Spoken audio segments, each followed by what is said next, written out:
test 1 too. Oh, I see, I had it on mute. So let me just see what it looks like on the monitor.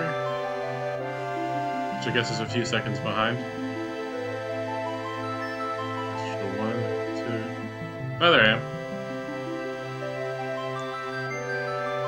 Wow, the music is just a little way too loud.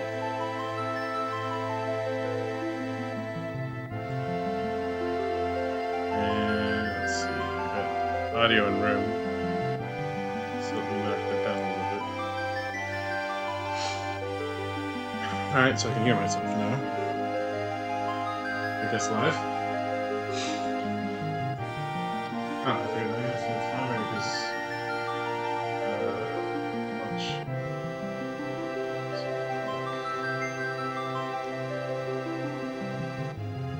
really just like the Android alarm thing. It's so clunky. I guess they can't copy iOS directly. But I know they want to. Alright, so this is a PlayStation I just got out of a recycled junk market. And for some reason I bought a copy of Final Fantasy for the PlayStation, so it happened. Hooray. And I even have the save card. Wait, do I have a continue? I don't think so. Pretty sure this card should be blank. Yeah, empty, exactly. Kind of what I expected. Alright, so...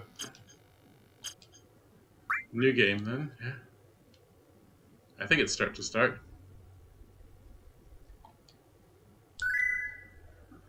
I just remember one option will set back to the main menu, which sucks. Yeah, welcome to all this fun stuff. There we go, the snowstorm and the snow globe. I don't think you can fast forward through it though, can you?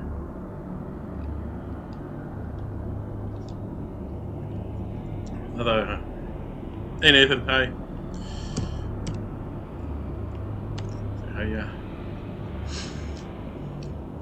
I think I finally got a better setup going compared to all the other times I've tried to stream.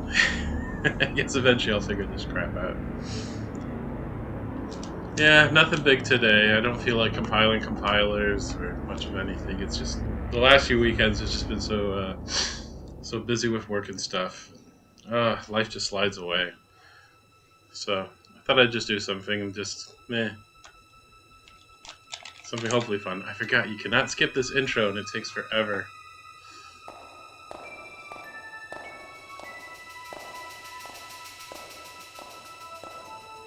Hey, Crow.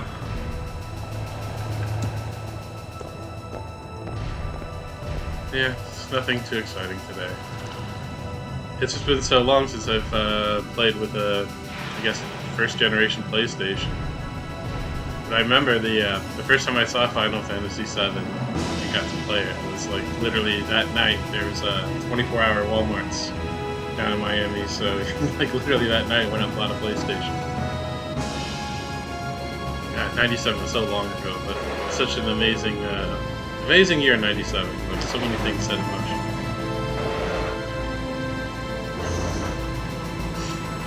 What a time to be alive, as they say. Yeah, there's advanced SGI graphics. Wow, OpenGL, all rendered.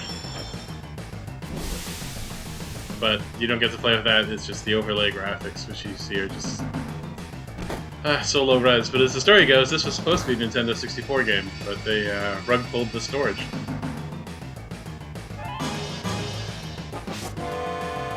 And here we finally go. Come on, newcomer. Can we do something now?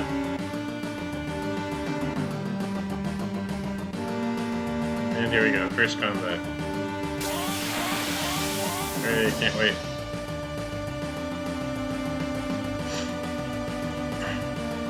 You know, at first this was like so amazing looking, but man, this gets real old real quick. Why not? Use a bolt. And these animations, again, so amazing at the time, but because of the grind of this game, this gets so old.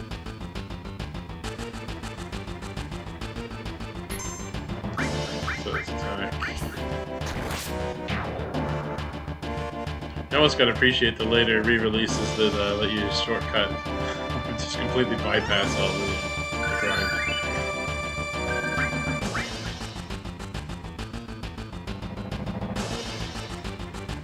I'm just kind of hoping this old hunk of junk doesn't break on me.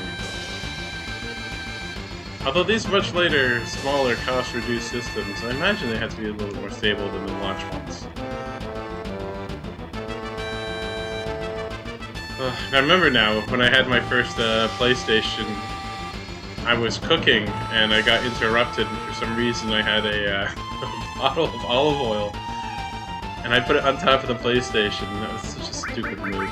Because of course what happened later is that someone came over and they knocked the damn bottle over and it just soaked this machine in freaking olive oil.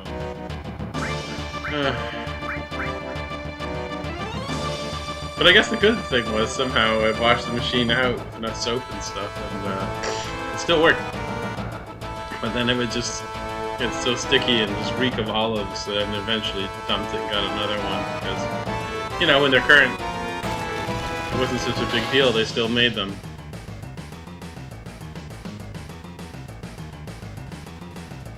But, you know.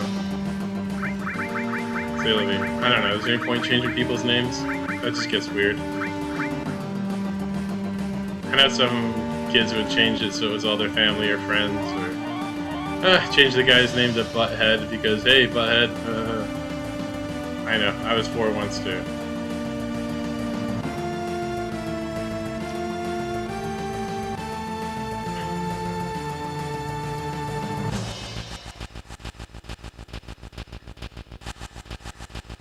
It's most impressive how much work they put into the artwork, and you just run by, don't look at it, never interact with it. But you can see where this game was really half caught between being fully 3D and then just being this overlay thing. Because with these combat arena things, you can clearly see that they were caught between worlds again. But I guess that we all were in that way back then. You know, like, we take it for granted standard graphics. That you can just buy a GPU and, you know, things just work. Not so much back then.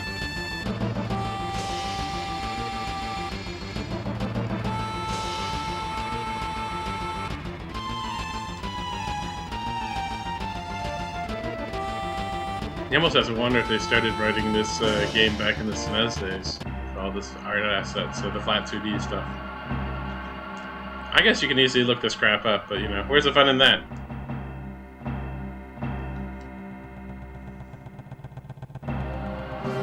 I did work for Shinra, you know.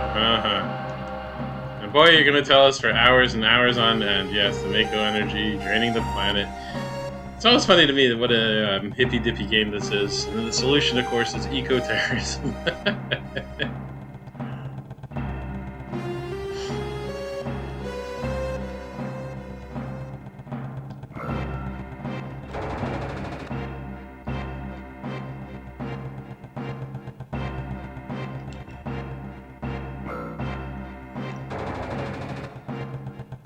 This is something, I guess, about the 90s, though, that Fern Gully, the bad guy, of course, is going to chop down the rainforest.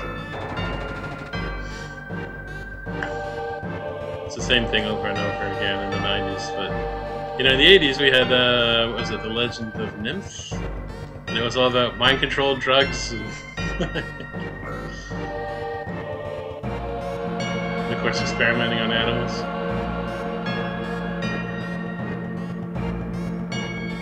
I don't know, sometimes kids' cartoons are pretty messed up and pretty weirdly political.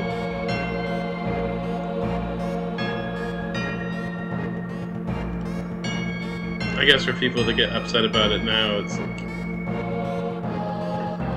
just kind of missed out on it, where it's been this way for a while now, but I'm not sure about the 60s and 70s, though. Maybe the mediums were just too new?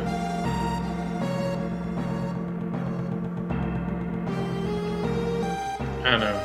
Back then they were just running. Ah, no, damn it. I always do this. Take the elevator up when I want to do just fast run.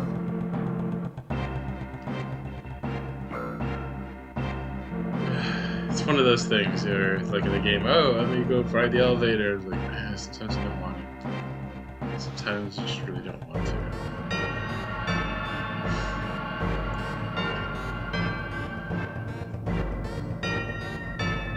You know, are the Acme cartoon things Roadrunner, Wile E. Coyote, or are they just talking about mass commercialism? Or just the insane violence of World War II?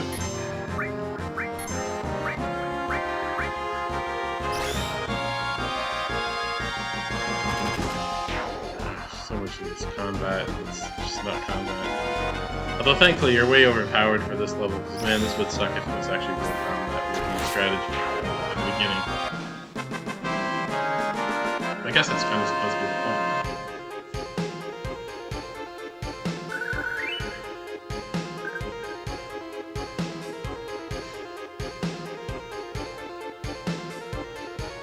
Come on, go. It's been a while since I've played this on an actual PlayStation, so the controls just feel weird. Like familiar and weird. It's been forever. I'm trying to think, because I got the PlayStation 2 on launch. PlayStation 3 was a bit ridiculous price, so I didn't bother getting that on launch. I think I only bought a PlayStation 3. I guess it was just such a... not a big deal. And even then, the PlayStation 4 is like, eh. It just didn't have the magic in those things. But like the PlayStation 5, I don't have one. I just haven't seen any compelling reason to buy one. It's been such a disappointing generation. I do have the Xbox. I got that in Poland because it was on sale. And I was stuck there for 3 months. And it was mostly to play Cyberpunk. Yeah, I like how they tell you how to jump after you obviously had to figure out how to jump. Very useful. I remember you've got to save for being stuck in this place. Of course, take the potion. Yeah, she just has the same thing again.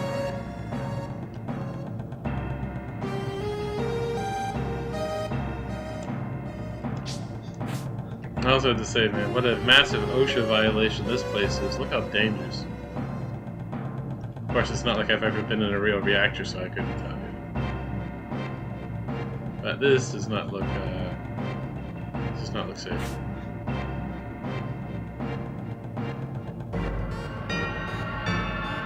Most of the factory floor stuff I've been on has been a problem with EMF and stuff. Large printers and stuff. Alright, so save.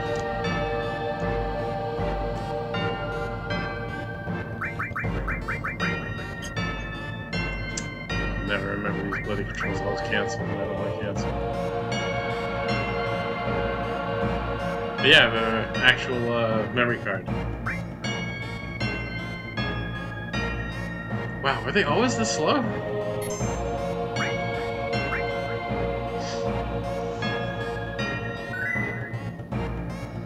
I did try to buy an actual Sony memory card, but didn't have any luck on that in the auctions. I kept losing them. So I have this no-name generic memory card. Maybe they were just crazy slow. Alright, pick this thing up. He gets this little hearing problem.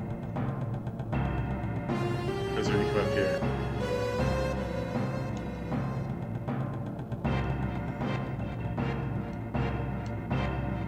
Yeah. Let's just set up the bomb. Ha ha ha. Was this before the someone set us up the bomb meme? Maybe it was. I can't remember. So long ago, I can't remember. But that's life. Yeah, what's wrong? Hurry up. I know. Just a flashback memory.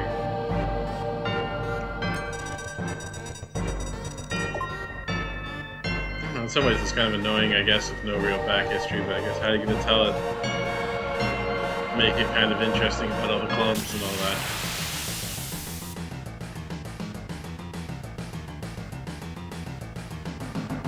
And here we go. Wow. Boss guy. Remember, yeah, don't attack him when his tail's up.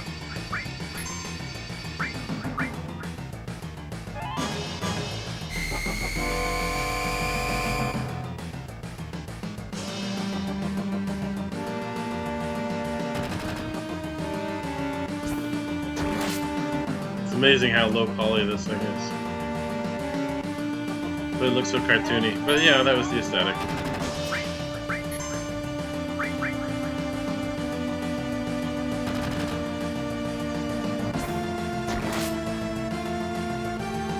I should have hit him with lightning, I completely forgot.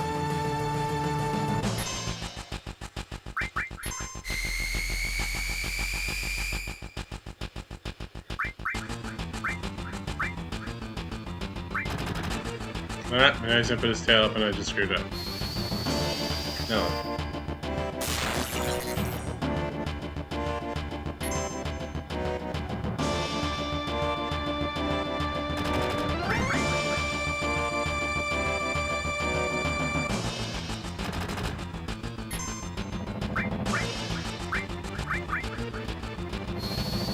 I thought he put his tail up quicker, but then again, you know, I guess I'm just misremembering this thing. Or it's one of the re-releases I recently played. Yeah, there you go. Yes, be careful. Attack while its tail's up. Yeah, they forgot the don't attack. Or it'll counteract, yeah. Fun translation problems. Still vaguely recall, attack while its tail is up and immediately attack and then get like wiped out.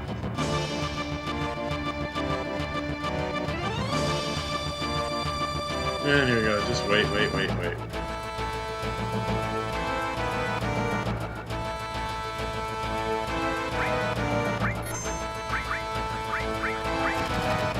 much fun. So much fun.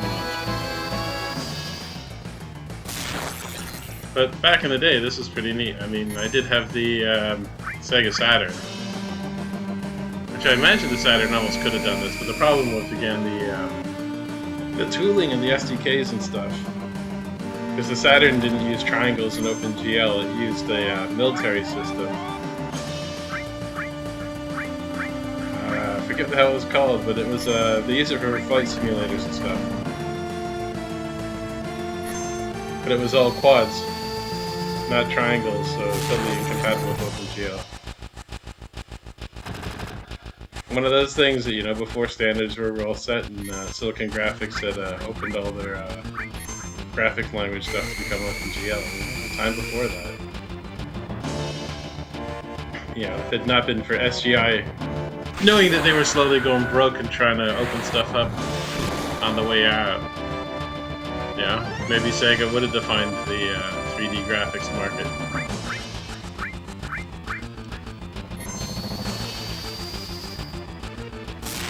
I mean, anything's possible to happen, but, you know, as always, the what ifs, the what about isms, man.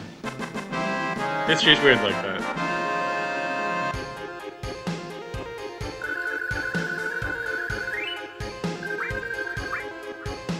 There we go.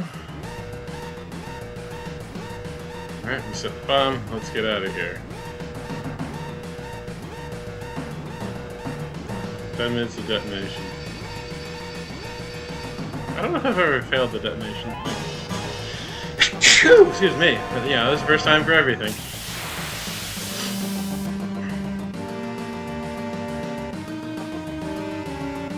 I mean, when I did that port of the Fallout thing to Risk 5, I never died that quickly either.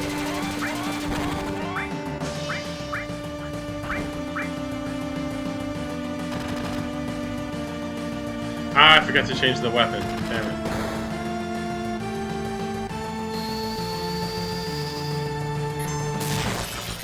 So bad at this. Oh well. Doesn't matter, I guess.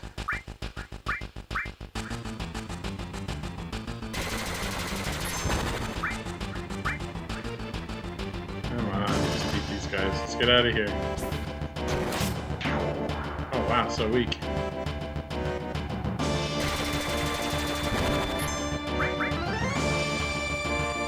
Wow, wasted a whole minute. Come on. Go, go, go, go, go.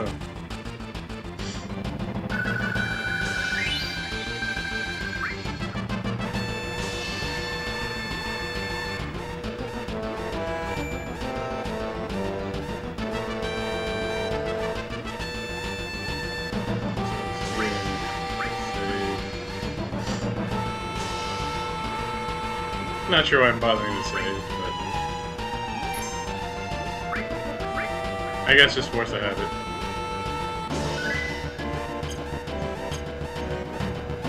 There should be the equipment.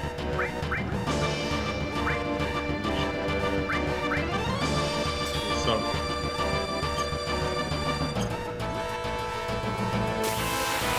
Oh, really? Well, that's kind of nonsense. And a surprise attack. How rude.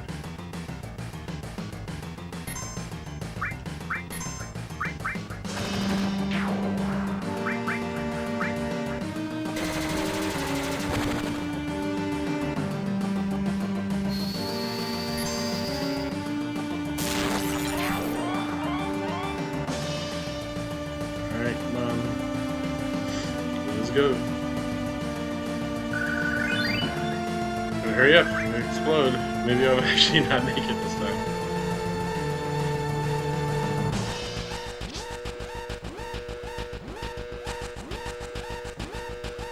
Ah, man, I got another alarm going. That's great. So many alarms. Yep, right along this thing, that was totally safe.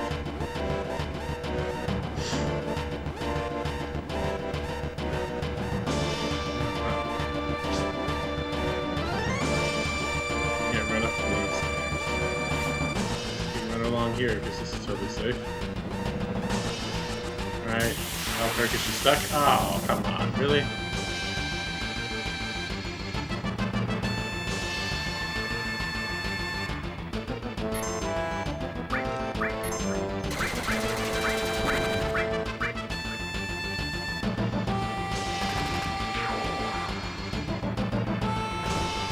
I know. Warning, warning, warning.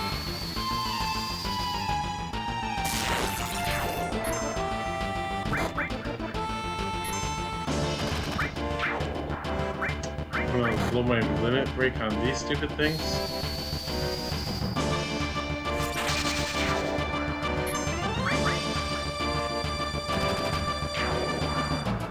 That's not fair.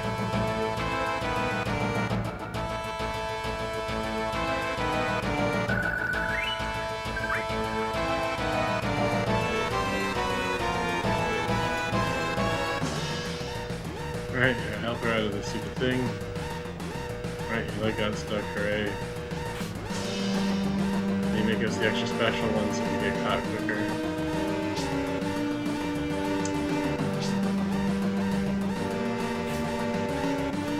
I could have swore there was like some hidden materia around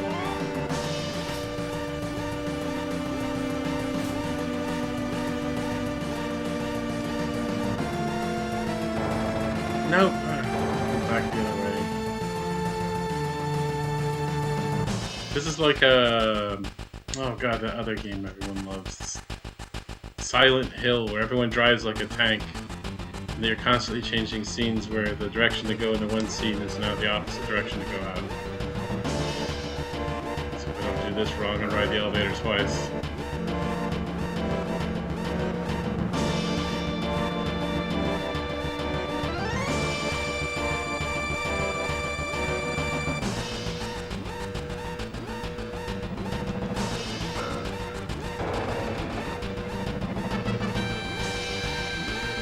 You know, at one point we have to hit the freaking buttons on point, and that's going to be a fun bit of problem. Fun bit of trouble. Ah. Like an English good.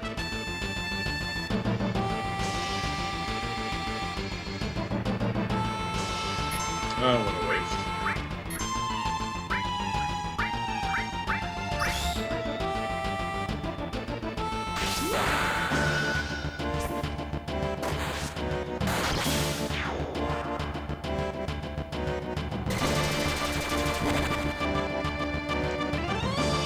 Come on, just shoot him already.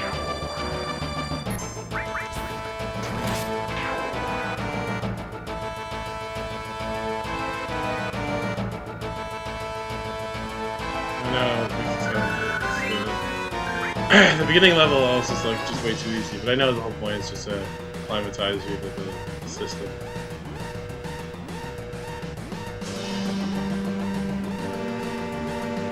I could have sworn there was a thing we had to hit the 3 buttons at the same time. Or is it the next one? Yeah, to help her up again. She keeps falling. Yay, terrorism! Woo! I'll save the planet by blowing stuff up. That's great. Anyways, I'm gonna go take care of an alarm, so I'll be right back. And they're gonna set more explosives, because of course they will.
Alright.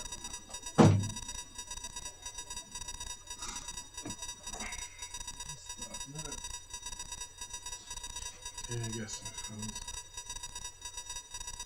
go back to my timer, start it up again. Just go back here so I can monitor myself.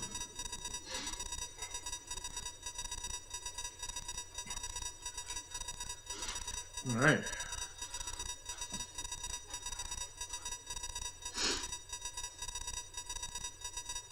Yes, that'll help the planet go on for a little bit longer. Definitely when we blew those people up, man. Killed all those workers and the people around them, yeah. Fuck all those people.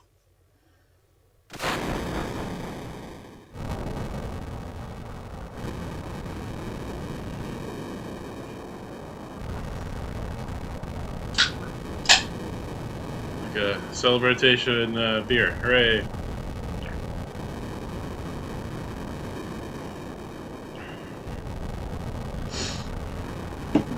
Hours of food, I say.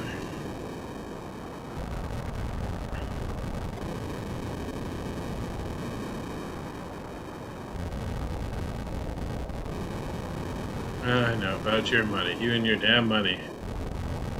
Some people just don't want to save the planet. They just want to get paid. How embarrassing. And of course you can hang out here for hours because, you know, why not?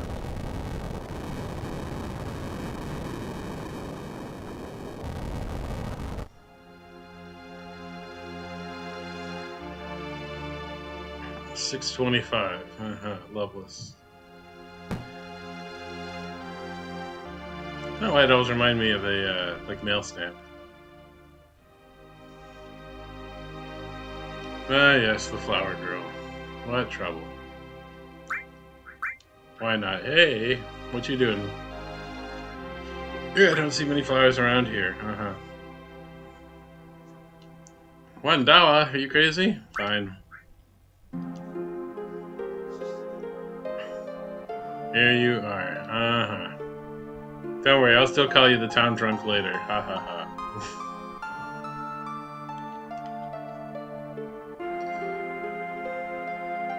Is that supposed to say winning? I guess it was before the...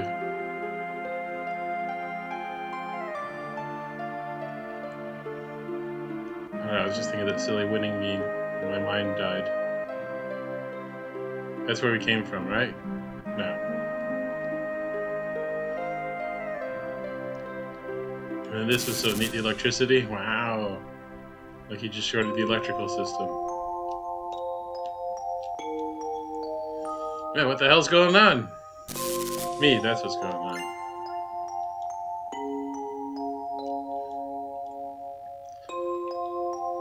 Wonder what's on the wall. Let's see, because I can't read it. Mako's energy doesn't last forever. It's the planet's life source, of course, because the planet needs to live. But don't worry, Avalanche will be here to blow the people up.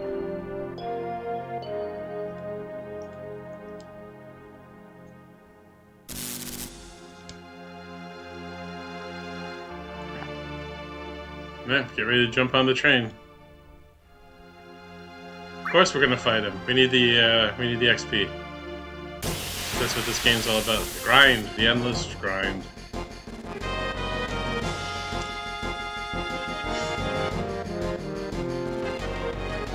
You poor bastards, I've been healed.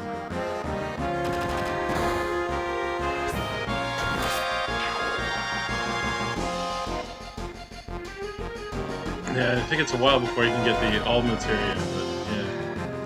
The all one makes the difference in this game.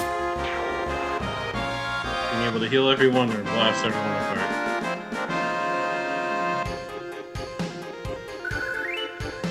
Yay. There we go. We can't run back to these guys. Of course we're gonna fight them. I gotta get one of those save game editors so I don't have to grind so hard on this. Maybe it'd be something worth looking at doing. I used to have one back in the day, but I just used it to back up my save games, because the save cartridges were, I think it's expensive. More expensive than the save game editor I had. I remember I just used it for backups. So yeah, these cartridges, they don't hold a heck of a lot. I guess if I was really smart, I'd try to get a PlayStation 3 that's actually intact, since it has the virtual save games. But man, so many PlayStation 3s are just broken. I mean, the one I have is broken, but I bought it broken to run Linux. But then again, I kind of wanted like something like, you know, real, like from back in the day. I don't know. Everything can be under emulation. Like, what is real?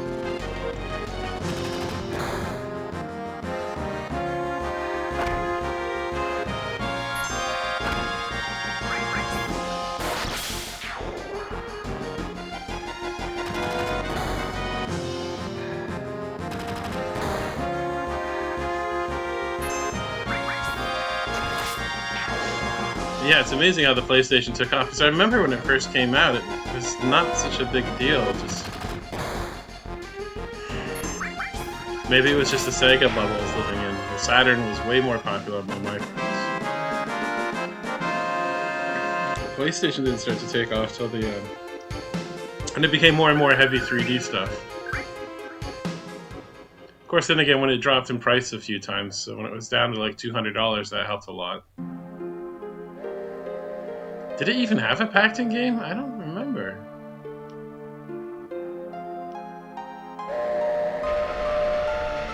I can't remember. I can't remember. This didn't launch in 94, 95? Yeah, not so sure. It's been so long. This is it, man. Time flies. I know sometimes that's why primary sources are so terrible.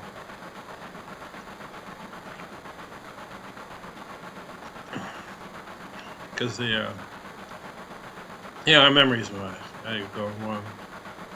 Was I killed? No way, of course not. Yeah, cloud like heads up in the cloud.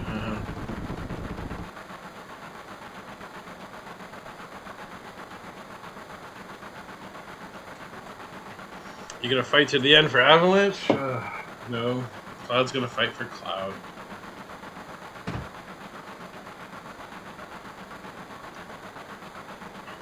Yes, what about our money? We don't care about the planet. Need to get paid, man.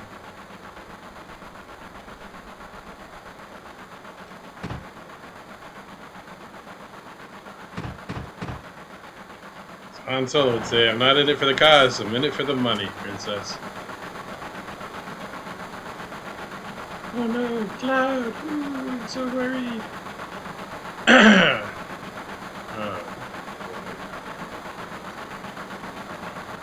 Yes, you're damn right. You're like making a big scene, blah blah blah.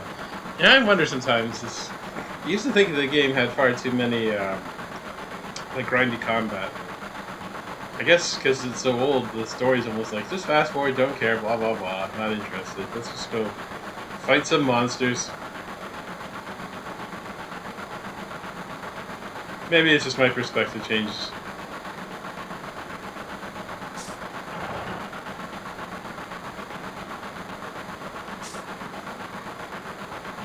Yeah. Because I know this is a reissue. Which one is this? PlayStation Platinum, I guess is the only one we can see.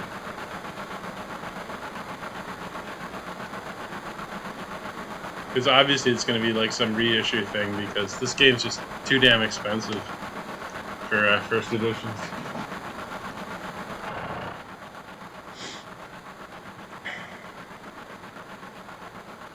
Although, you know, so back when I got it, it wouldn't be first edition because it had been out for a while. I remember seeing trailers for it in the movies too. Like they actually advertised this thing.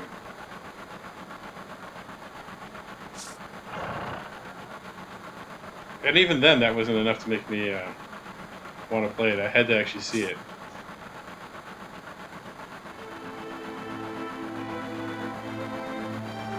Man, it was so long ago. It's already bad enough it's going to be 2025 in a few weeks. So, 2027. Oh my goodness, it's only a couple years away.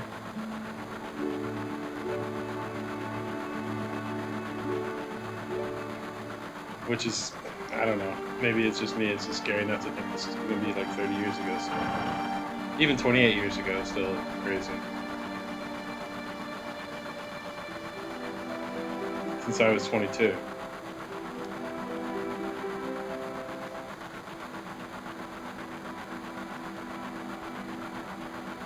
Someday Avalanche is going to be famous. Sure, Wedge. I always like how they use the Star Wars Prince for Luke. And Biggs, of course. Yeah, sure it's going to change tomorrow. Yeah. You can't talk to them. You see from here? There we go. Not really, but I know I have to look at this to advance the scene. Bombs, monitors, flashy stuff, of course.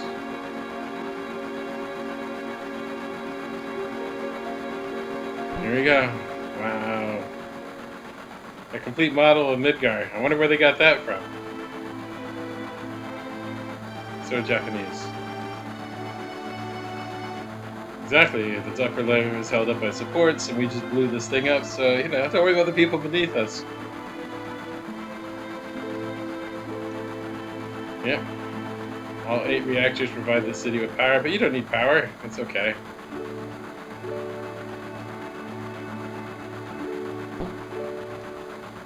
I always wonder one day if we're gonna get hit by eco-terrorists that were inspired by Final Fantasy. Just take out the power stations, and the whole civilization will collapse. Where'd you learn this from? Oh, Final Fantasy. These Japanese guys thought. Yeah. Instead, they're just interested in throwing tomato soup at classical paintings. I think I'd probably get in trouble if I talk more about that crap.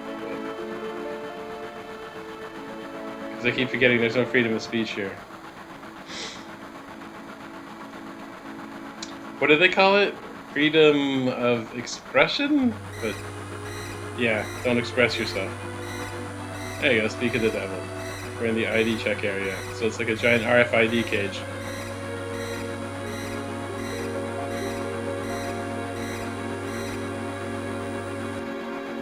And there we go, back to normal. Hooray.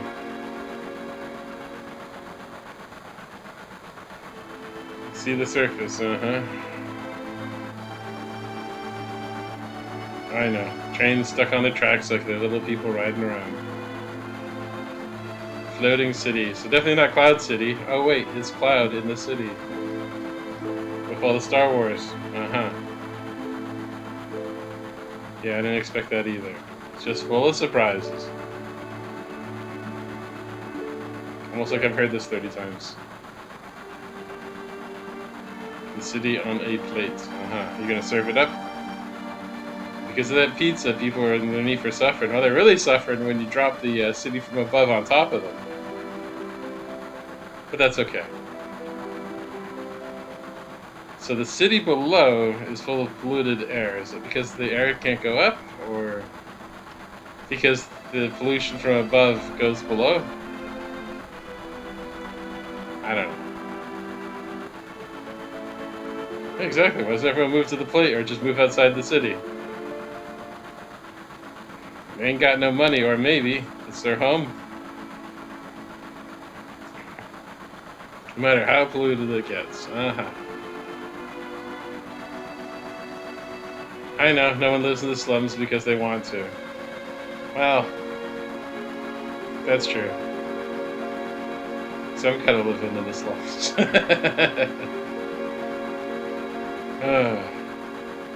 But enough about me and my living situation.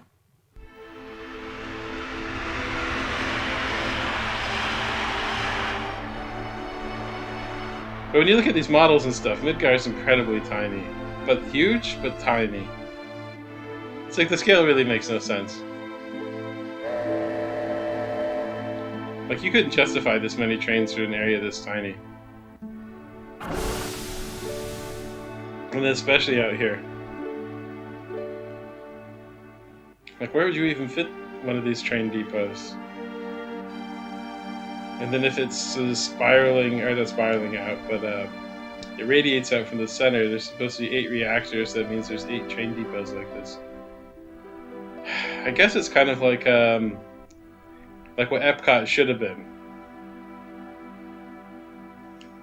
Which I can tell you, those cities of the future, man, they suck.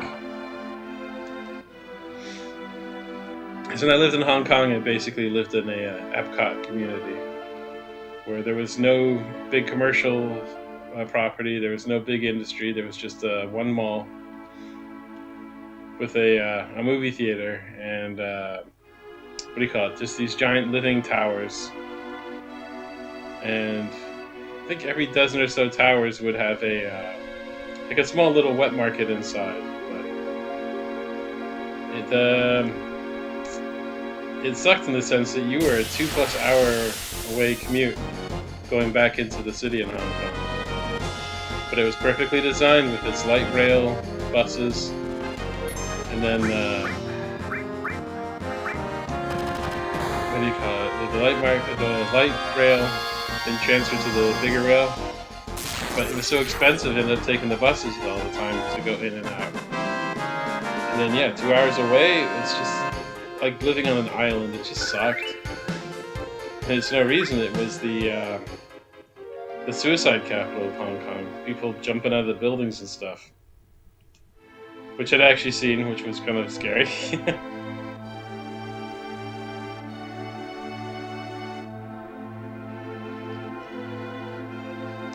I know, I'm not letting you go tonight. Wow. And then these two commit suicide.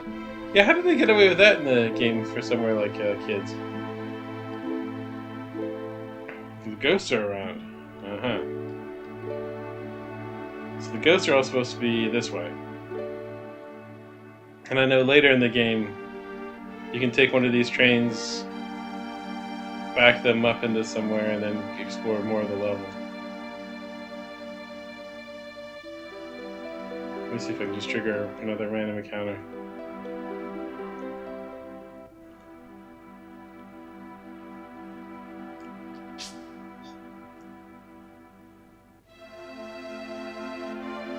It's just been so long.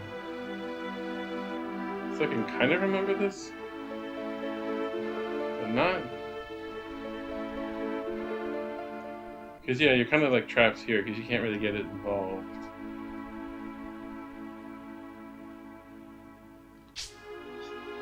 Because something has to happen somewhere so you can actually like get around through the trains. I think one of these ones moves and knocks into another one. Oh, I guess it didn't trigger the event. Anyway, it's time to go collect our money. I remember towards the end of the game, this is where you have to run up and you have to go up here to go fight the people on the platform. But it's too early. You're just looking up at the city? Yes, but you came to see it too, of course. If this pillar comes down, everyone turn to dust. That's what we call foreshadowing, but don't worry about that. I'm from the Eco-Terrorist group. I'm just the one that's going to drop the plate on top of you. It'll be fine. But that's like the busted scale of this game. It's like it's too big but too small.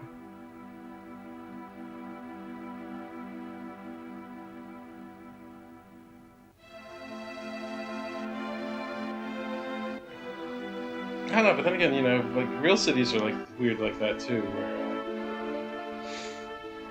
like you literally get the train tracks that divide a city, and you literally have the bad side of the tracks.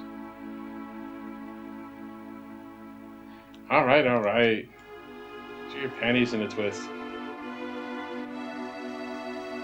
Let's go into your precious bar.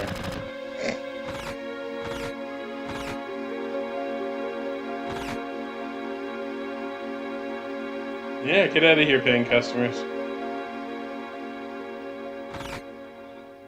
Eco-terrorists only.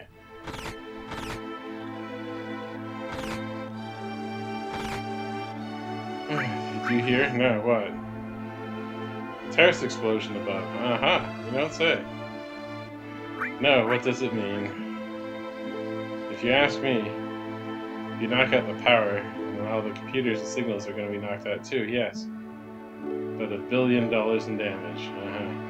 A lot of people got killed too. I'm glad it's explained somewhere that this was kind of messed up. Yeah, exactly. In the middle of the night, people would have died in their sleep, but nope. No luck there.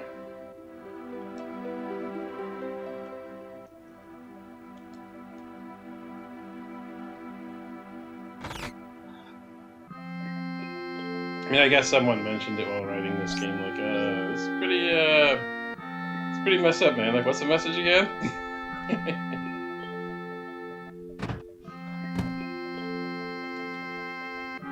But, you know, everyone loves their superheroes to be great. To some varying degree.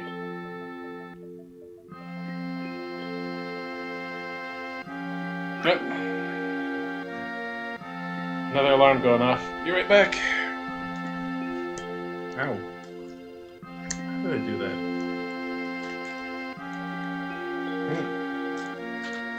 I was worried. I know, and I'm just freaking tangled in cables.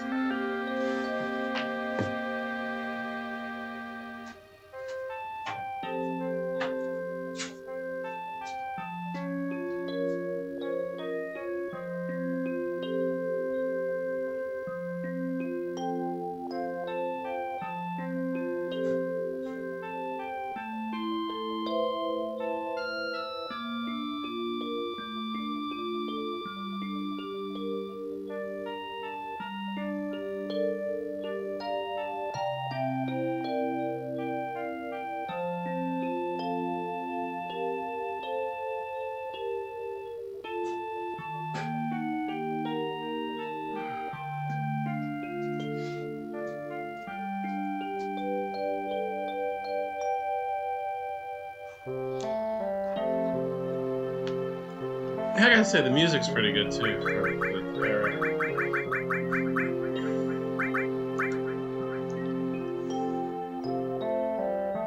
It's one thing that definitely the PlayStation did right. It's putting in a good music chip.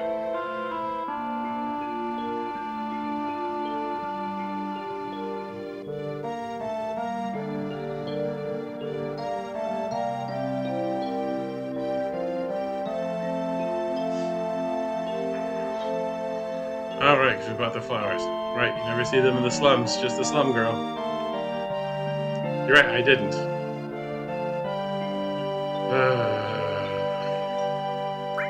Give it to Marlene, why not? Ha ha ha. Psych.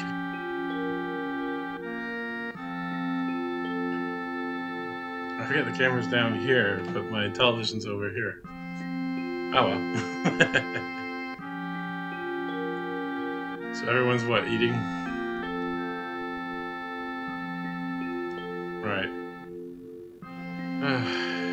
Tell me about what? Right. Too much cooking, Yeah, if you don't care. Let's go downstairs. Advance the game. Oh, I can't. I guess I gotta listen to them cry some more.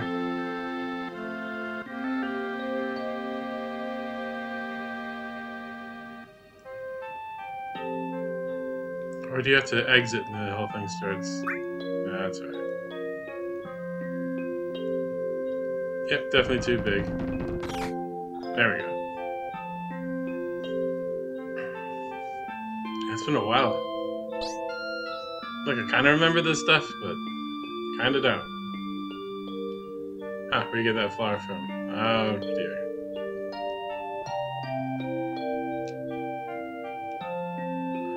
Of course not.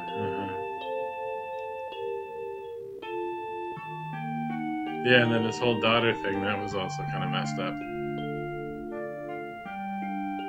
I mean, messed up in that, he killed her dad, but...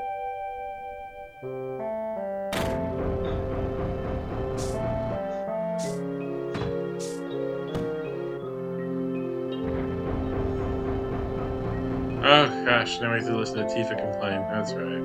Or is it Tifa? Tifa? TI like titanium? FA like I can't remember now. Oh my gosh, my memory's gone. Tifa? Let's call it Tifa. At least that's what I've always called her.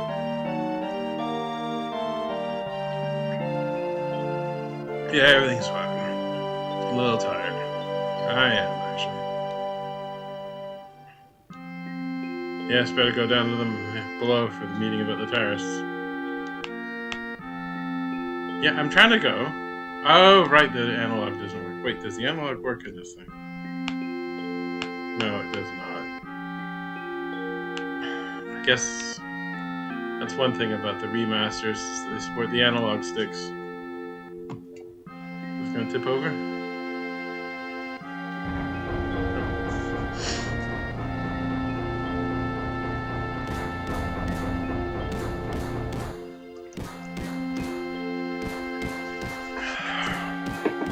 There we go. Time to get our money. Not from him. There's something I want to ask you. Is anyone a soldier there? Of course not, because we'd all be dead. None, I'm positive. How do you know? Because you're still alive. That's how come I know. Oh, I didn't see on the TV thing I could just move like that. There we go. So I'm pretty sure, of course. Exactly, you would be standing here. Ha ha ha ha. Don't be thinking you're so bad. Oh, I know I'm bad. Bad to the bone.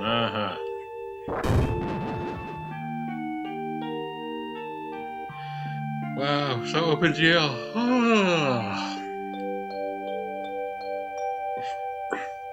Yeah, I know. That's why you're working for the terrorists.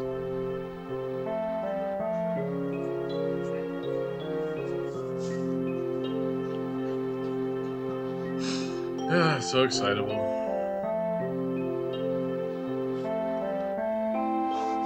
Yep, I'm gonna go upstairs and want to talk about my money.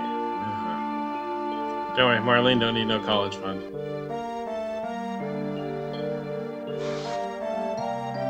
Oh, maybe control. Wait. Let him go. He still misses the Shinra.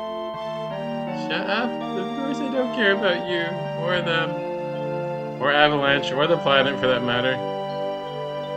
Ah, I still remember some of this stuff, crap.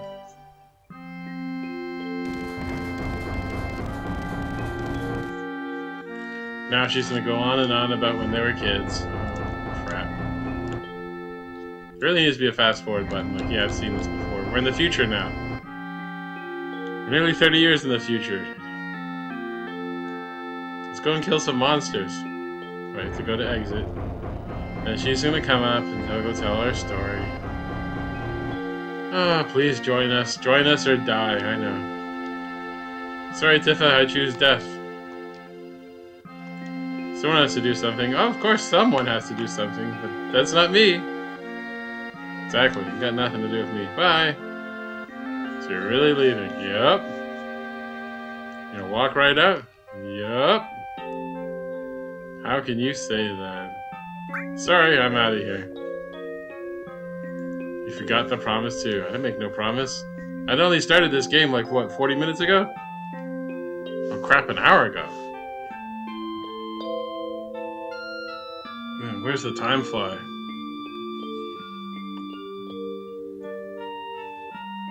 The aspect ratio looks wrong and blurry. Yeah, it looks blurry to me too. Yeah, I don't know how to set this. I just try to maximize the screen.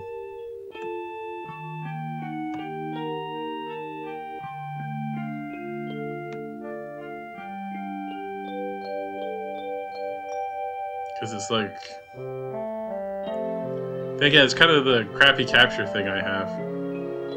Because I just had to maximize in the thing. But yeah, it is blurry. Just like the original days. Absolute crap. Yeah.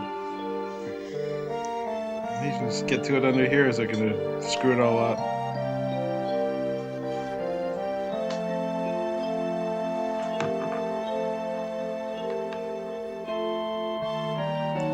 Yeah, I've been using this absolute junk, cheap piece of crap capture thing. It's just the stuff I used to buy in Hong Kong for like $100. So it's like £10 or 13 US dollars. Yeah, it's not great. But you know what? Most people had shit TVs back then too, so it was always a blurry mess. If anything, it looks weird doing this thing under emulation with being pixel perfect. Because the image looking that soft, you know, they almost don't look so terrible.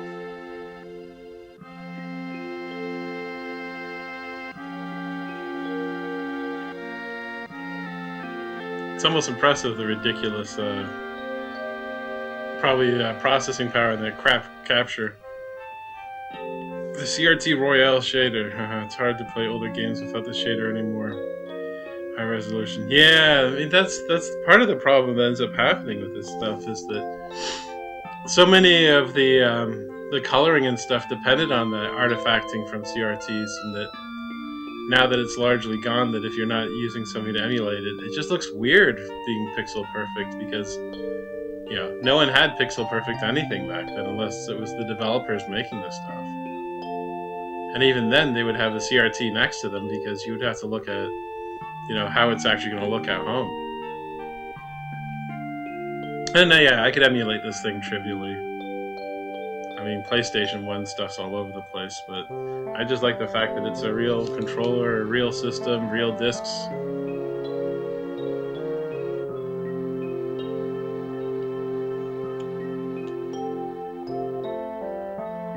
But as far as like setting up to do anything, yeah, emulation always wins. Like I've shown, like the memory card on this thing is so slow. But, you know, it could be my memory, because, you know, nearly 30 years ago, was it always this slow? Always this painful? The disc loads don't seem to be that bad.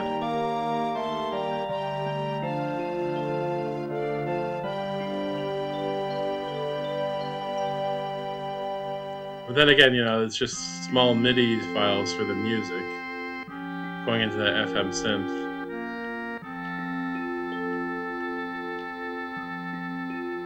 So it's not using audio there. There's no voice acting.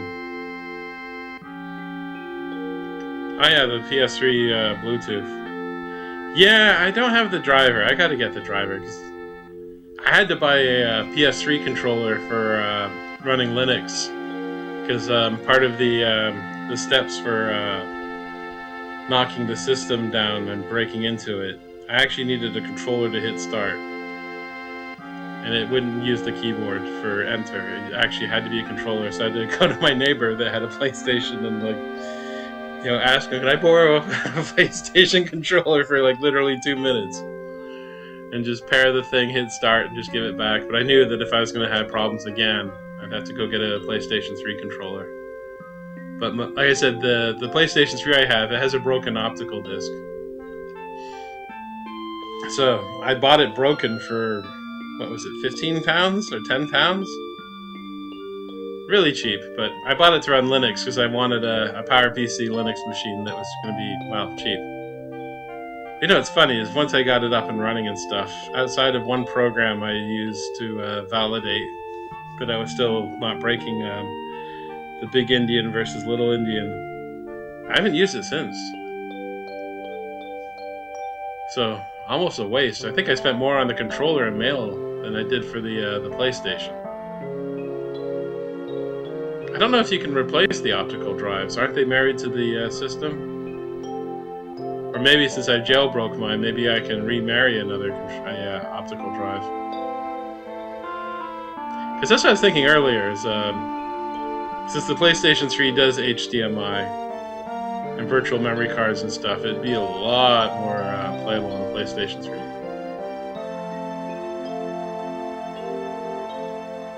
And since I do have the discs for this game, you know, playing it's not that big of a deal then.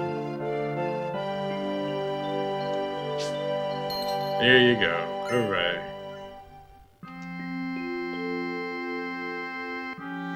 $1,500 gil for killing a ton of people. Exactly. Oh, you got the next mission. I'll do it for 3,000. Blah, blah, blah. Oh my gosh. I don't know if modern games are better because they voice act all this.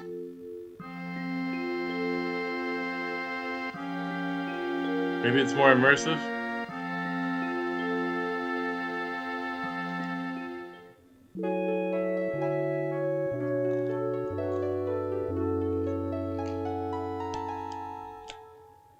Yeah, here we go.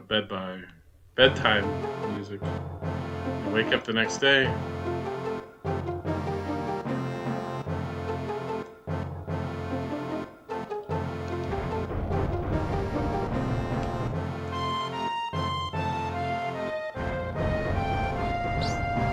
But yeah, I just thought I'd just do something different.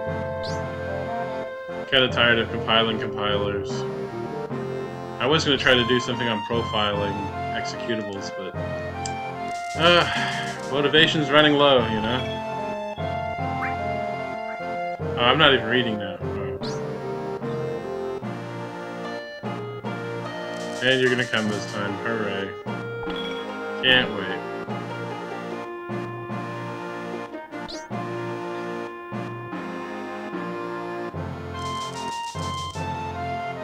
I don't know how to use materia. Show me how to use it. Alright. Oh wait, this is the tutorial. I should just skip.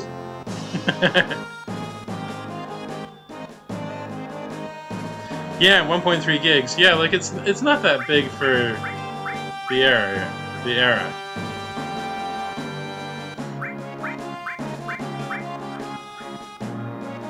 I mean, it's totally trivial to emulate, but I think the one thing I don't remember, I used to think that you could read PlayStation 1 discs in a PC. Because when I put these discs in a PC, you get back nothing. Because I know the copy protection is it's a defect in the printing where the tracks aren't laid down properly. That they like jitter. They don't go in a straight line across. And there's like a warble in them, and the drives will auto-correct for them. But because it's Sony being Sony, they make the optics and everything else that the drive will tell them that there's not read errors, but that the laser's going all over the place. And that's how it knows that it's an original disc, because all the CDRs they don't have that defect, so it reads clear. So then that was the whole point of the hack chips, is that they would inject the defect, saying that the optical head's having to move around.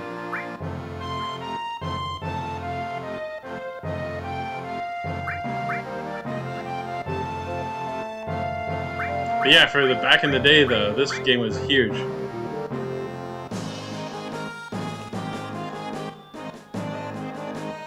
Yeah, you know what? It might have been some weird scuzzy thing. That wouldn't surprise me. Because again, the only time I've been interested in like making copies of this crap would be in the 90s. And back then, everything I had was scuzzy, so I think whatever I had probably just worked. The Dreamcast was another weird one with trying to copy them. But in my opinion, the ease of when they broke the copy protection, that's what killed the Dreamcast. Nobody bought the games anymore. I knew way too many people that had just literal binders full of Dreamcast games. And it just felt weird in a way that I had a Dreamcast and I had all my games as originals, but man, I knew people that had like 300, 400, 500 games and they're all just pirated. That definitely did not help.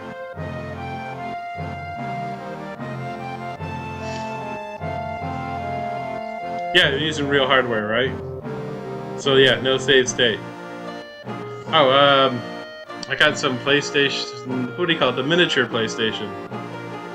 I can't hold it up, but I put it for the thumbnail on the video. What is this thing?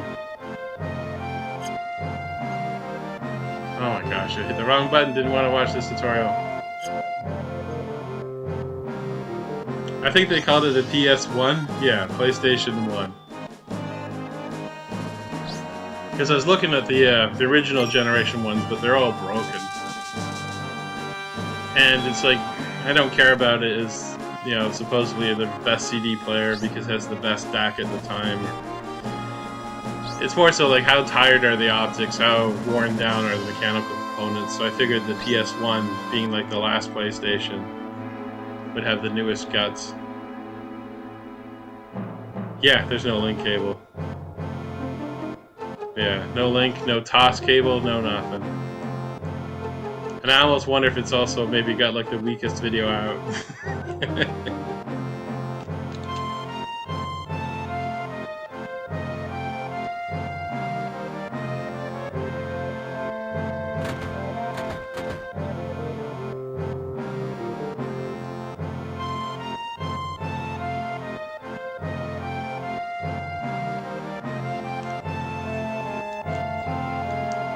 Yeah, it's been a long while. Oh, can't go down there yet.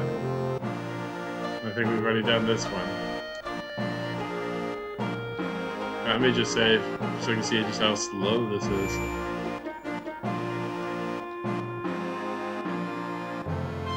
So save. Whoops.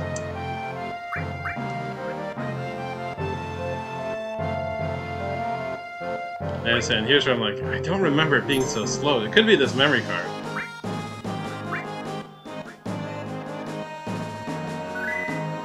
Although this time it didn't seem so slow. I guess I can always go back and review the footage, but in the reactor it felt like it took forever to save. But it's a no-name card because I tried to get an original one, but yeah, I kept losing all the auctions. There you go, now they go kill themselves. Yay, family-friendly game. We got eco-terrorists, we got suicide. Nice.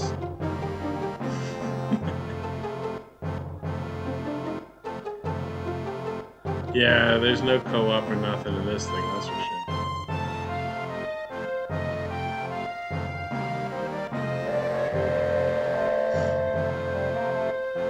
It's amazing this thing supported much of anything.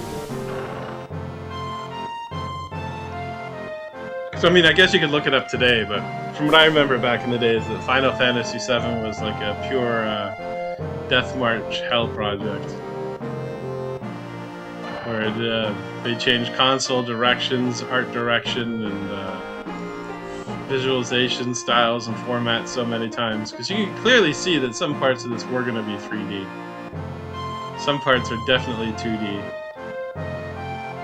And then just some parts are just definitely reused. Like sprite stuff.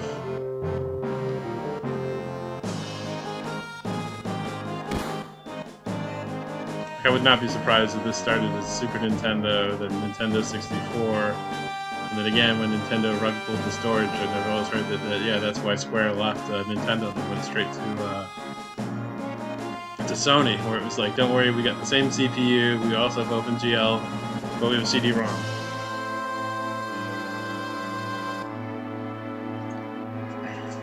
Does this thing have like 4 megabytes of RAM or 2 megabytes? It's not a lot.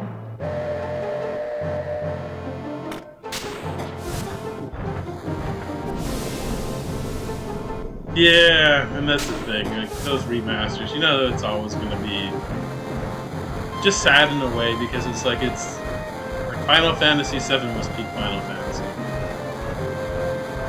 I played one on the original Nintendo.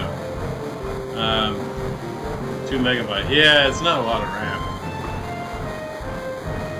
It's almost impressive to do much of anything with 2 megs.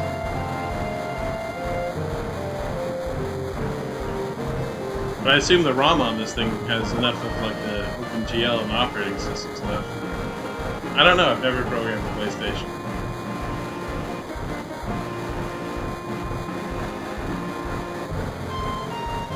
I guess with emulation it should be easy enough.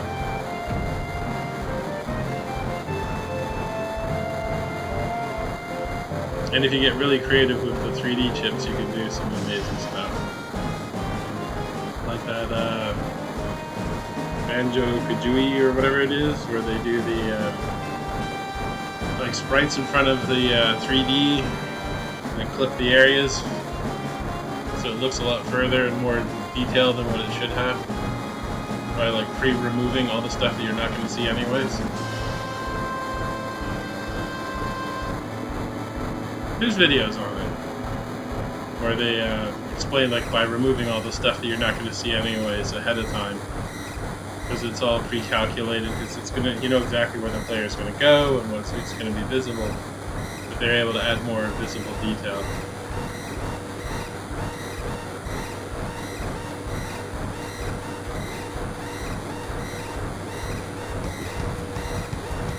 Yeah, what happened? Your fake ID was too fake.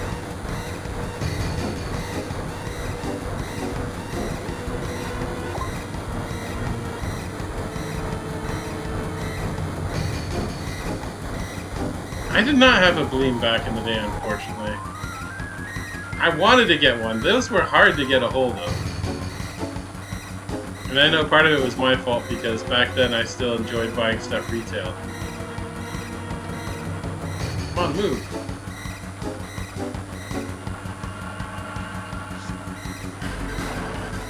But yeah, people still talk about that emulator like it's the greatest thing ever.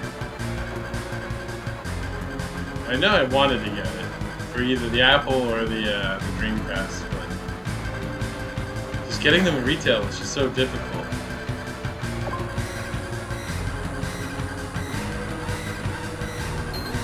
Oh, and this guy steals from you, that's right. Ah! Total jerk.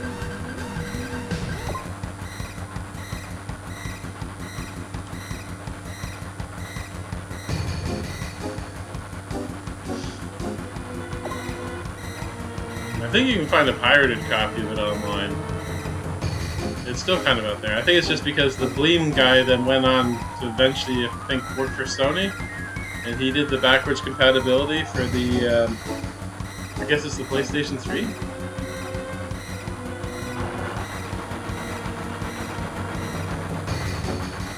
And I think the PlayStation 4 had it as well.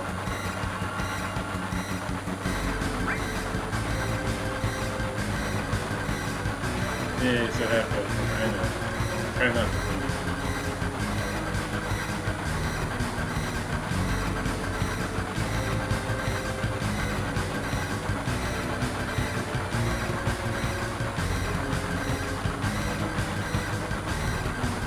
But yeah, the guy who did that, he was involved in a bunch of other emulation things. I think he might have had something to do with Virtual PC or Hyper-V. Oh, I can't remember now. I almost want to say he works at Microsoft, but that might have been like 20 years ago or 10 years ago.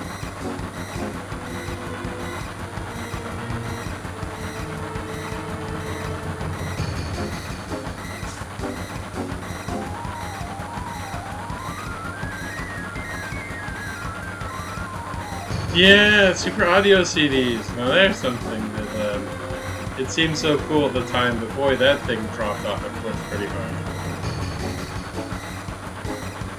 I know I had one, and I can't remember what the heck I had. Because I thought they were going to take off as being the next best thing, just because they had, you know, on paper so much better audio fidelity. But the problem is that nobody can hear any difference. You know, even CDs have more than what you can hear. But I did like the idea of it having independent 5.1 recordings, just because everything's just tracked down to normal stereo. I'm like, why can't we have like actual surround recordings? You know, lock the artist in a room with 5 microphones.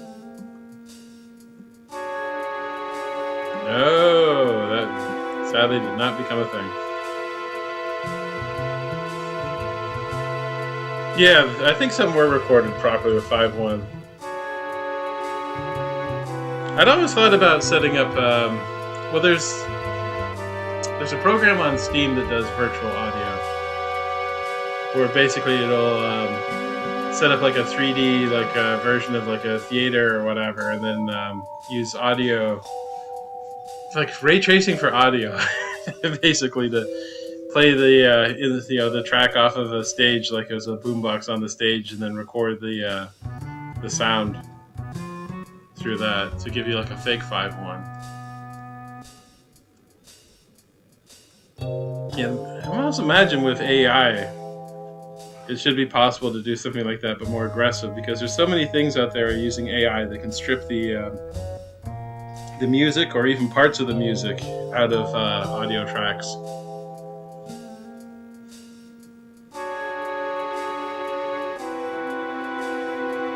Yeah, I can't remember which ones I had. I'll be back one sec.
I think I had opera or something. Yeah, Q sound and whatnot. I think that's in Marvel vs. Capcom as well. Yeah, a lot of those fighter games back in the day had really good sound, like far too good sound for what they were. It might have been Marvel versus Capcom.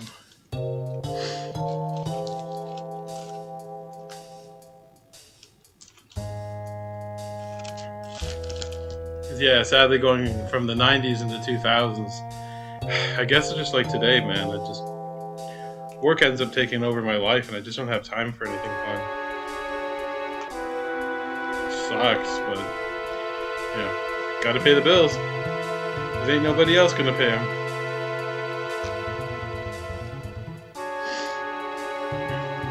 Definitely for kids living at home, man. Fucking enjoy it. Enjoy it while you can. This ain't gonna last forever.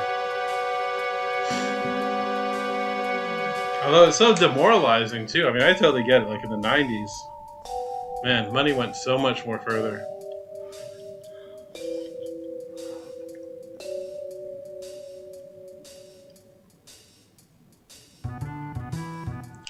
So I've been trying to emulate Q-Sound using decapping methods. Man, every time I see that stuff on Twitter, I'm always amazed that they can get anything from decapping those chips. But that's amazing. Yeah, take high-res photos of the chip like they did with the Roland SC55. The emulator for the Roland SC55 is awesome. I actually have one. I think it's in storage. That reminds me, I gotta pay my storage bill. But yeah, the emulated SC55 is just great.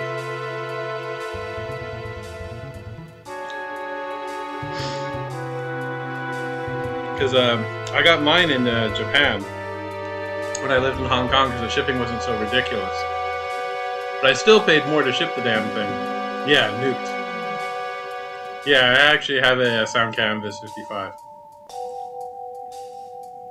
I can't remember if I took it here. But if I did, it's probably upstairs buried somewhere. But I think if I remember, I have the Sound Canvas right now, but I don't have the power and I don't have the MIDI adapters. Because you can buy these really cheap Chinese MIDI adapters, like USB to MIDI, for like $2 or $3, and they work perfectly fine. But in Windows 10, Roland made a deal with Microsoft to like delist all these generic things, and you actually have to have like a Roland MIDI adapter.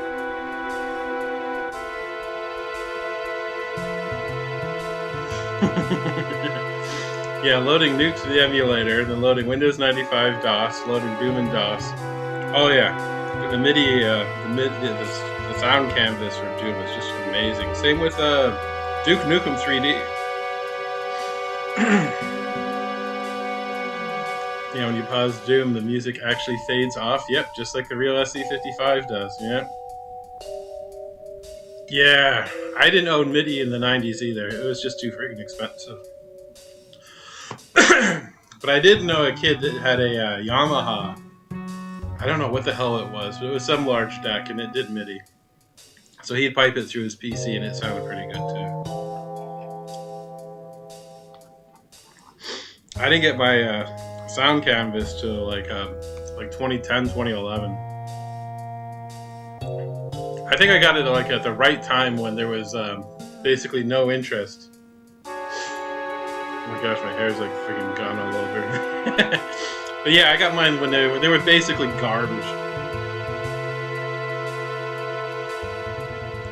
I could probably go through my email and find the receipt, but I think I paid like $20 US for mine, and then probably 50 to ship it to Hong Kong, because to buy stuff in Japan, you need one of those stupid auction houses to front your stuff. Because buying stuff in Japan is so difficult.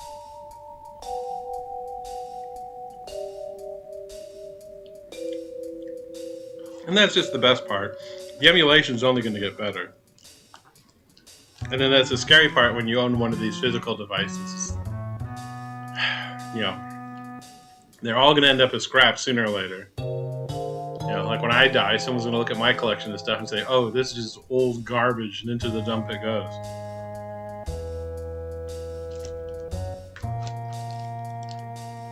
But at least with emulation, this stuff will live on. It's the weird stuff that's gonna die. You know, I'm pretty sure Final Fantasy VII will survive fine because they sold millions of copies.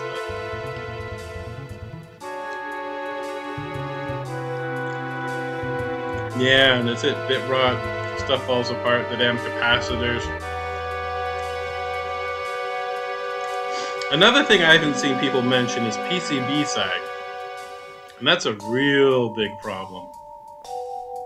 And that's just it. Sometimes the emulation is just so clean, so easy, so painless. Because yeah, eventually this PlayStation will not turn on one day. And there will be a problem, and it's going to be some weird custom chip. And where are you going to get that chip from? Another PlayStation. You know, this stuff is going to fall apart. And especially the more complicated stuff, it's just going to basically end.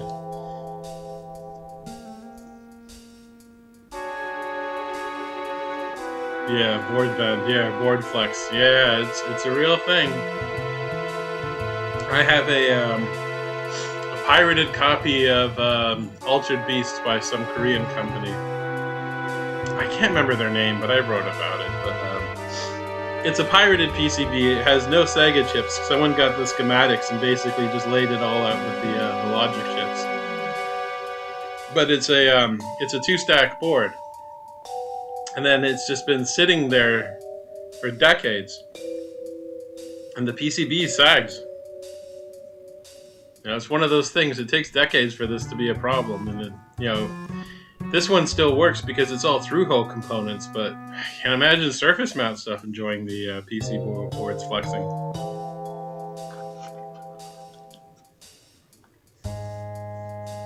Yeah, it's me a huge problem. It's definitely one of those things you're not going to hear about it just yet, especially for things that are more than one layer. Well, not just multi-layer boards, but you know, boards and daughter boards and stuff. Things that are stacked together. Maybe it's gonna be more of an arcade problem. I'm trying to think beyond the Sharp 68,000. Although that's always been a problem. Those Sharps suck. Everything you could go wrong with them is wrong. So your friend is a PhD in arcade games. I've never heard of that. Oh, yeah, I should go ask him about multi-board stack systems, and especially ones that are old. Yeah. Military-grade hardware. Well, maybe the originals were, but this is a clone board too, so maybe it's less than military. Because I know for the arcades, they're pretty hostile environments. So you would actually want to use like military-grade components, in the sense that, you know, no one's going to clean them, no one's going to open those cabinets short of just getting quarters out of them. But those cheap South Korean clone boards, you know, not so good.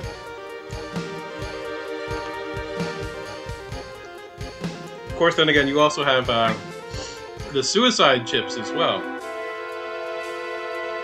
Oh, whose was it that was recently they figured out? Wasn't it something from SNK?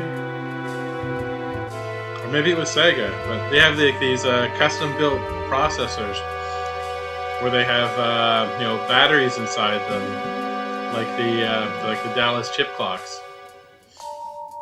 But instead of the date and time, they've got an encryption key.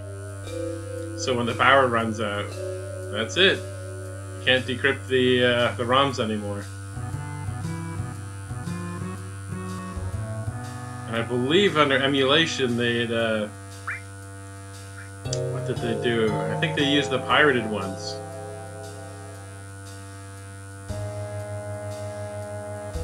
I wish I paid more attention to that stuff.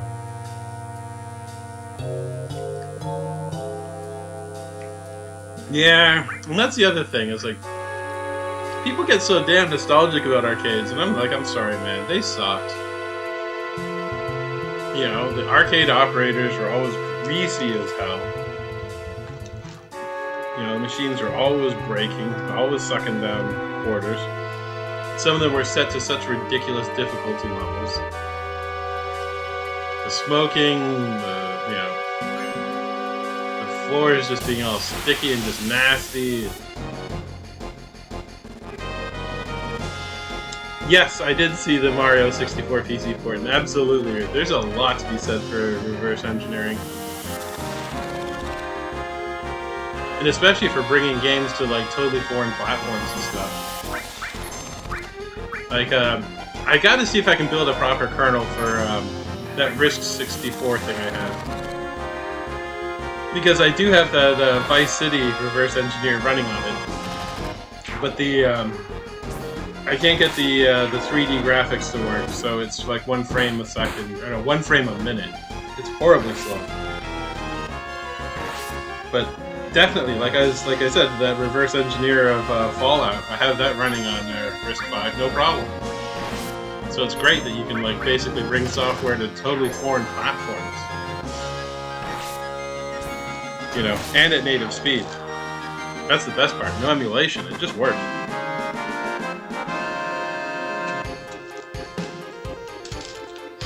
Yeah, so providing it doesn't do anything weird like MMX instructions, you know, weird vector stuff. Yeah, there's no reason why you can't run on Risk 5.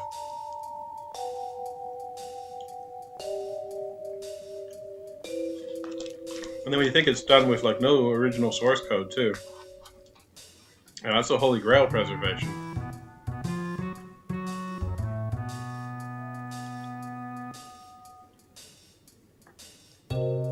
So people have recently built a custom Doom port. Authentic to the PC for Doom for the 32X it could have been so much more. That is the textbook definition of 2 weeks before Christmas. You know, it's just C code, just get enough of it going, and just kick that thing out of the door. Like, they could have put the music on the 68,000 or even the Z80, but nope. It's so frustrating. So yeah, I'm not surprised at all that they could do a 32X that hit 60 frames. You know, it was just clearly so rushed to market. You know, if you didn't have a PC, and only heard about Doom, the 32X port was awesome. But, you know, I had a PC. You know, Doom was the reason why I got VGA, because I was still running EGA back then. And I went for miles to pick up 32X Doom in 94. Oh, I know the feeling. Yeah. I almost didn't sell to the fact that the MA17 rating. Oh, I forgot about that shit. Yeah. Yeah, I mean, 94 is a different world. Well, you know what I'm talking about then.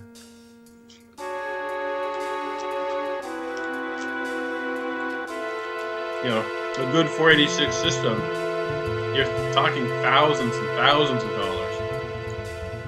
But if you already had an old Genesis, the 32Xs, they weren't that expensive. Wasn't it like $150? Maybe $200?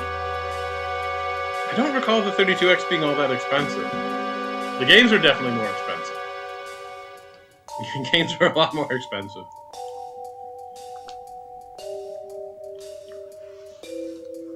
But I'd say between Doom and Super Star Wars, I was kind of happy with my 32X.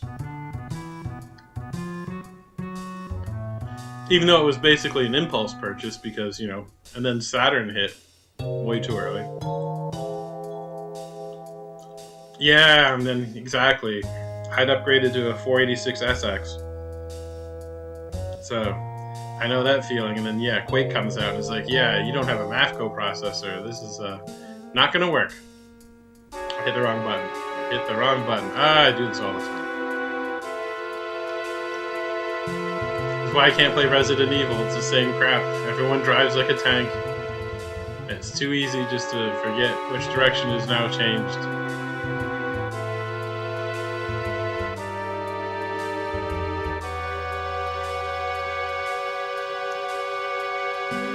Yeah, Quake, man. Oh.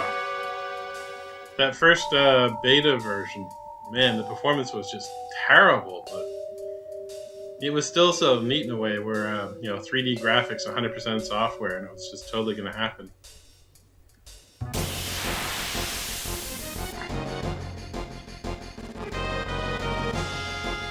I think they have a Quake for PlayStation and for Saturn.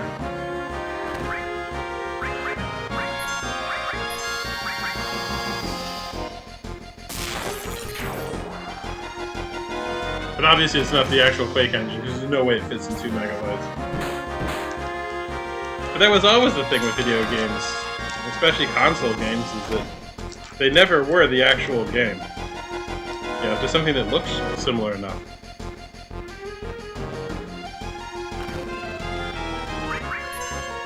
Or ran enough of the game logic.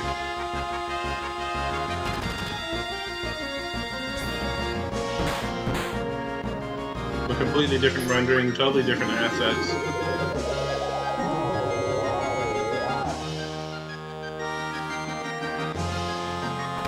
Because even if that was an option back in the day, it's also the memory size, especially with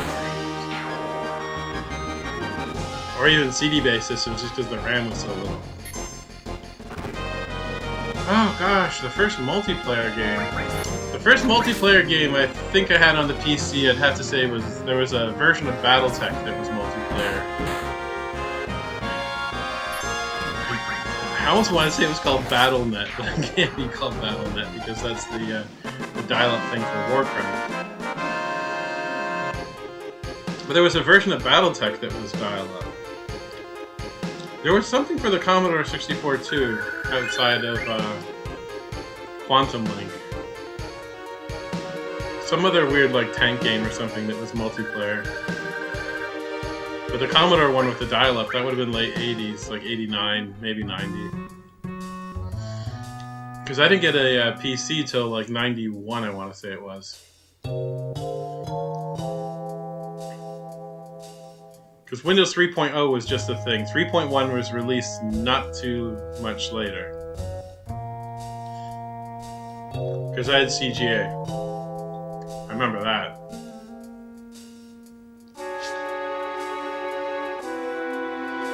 Yeah, it was direct dial, exactly. If your competition was long distance, yeah, you had to pay that charge. It was it's not easy back then. Because you had to have a friend that had the game that actually wanted to play it like right now. And then you're still hoping that no one's going to pick up the phone and break the whole thing. Because I had this constant fight with my parents to get a dedicated phone line, and they just would not let me have one. And they were always so angry because I was taking up too much time on the phone, calling up BBSs and stuff. But yeah, absolutely. You had to pay those charges. That was the other thing.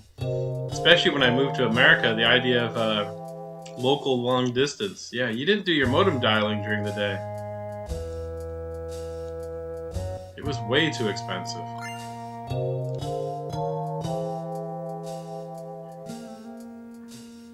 Yeah, it kind of sucked back then.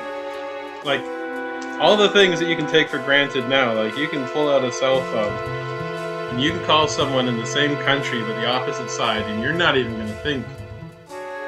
Did it again. Not even think about telecom charges. Were that in the 80s and 90s?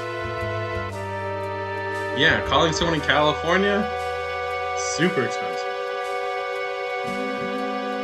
Yeah, have a game together, direct dial, but chat with each other at the same time. Yeah, I mean, multiplex protocols. I remember the first time I got TCP/IP working at home. And being able to log into IRC and FTP and get console access on the VAX all at the same time. That was freaking amazing. Voice Chat 97 program called iParty. Made by Intel, not surprising. And that was it. No long distance charges. Yeah, that was 100% the future. Wait, this is where I came from.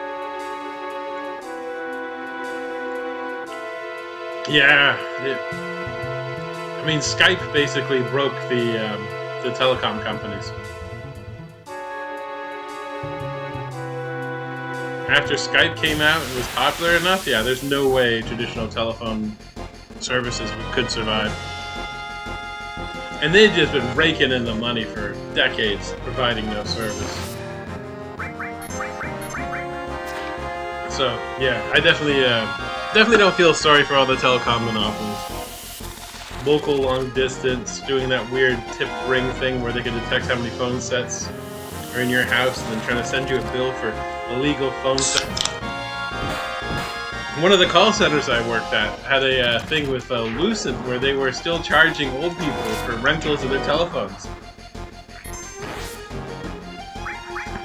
And trying to collect back debt on it. Like, absolute scumbags. I don't know if they have the same thing in the UK. The UK is much more weirder about telephone stuff.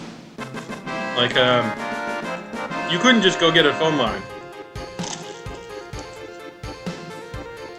You had to be approved by the phone company to have phone access here. You know, because there was no phone company. It's all these government monopolies. Like East India Tea Company and all that crap. So they have these charter corporations. They would provide like telephone service. So of course it's the government is like, oh, I don't know if you're worthy enough of having a phone line.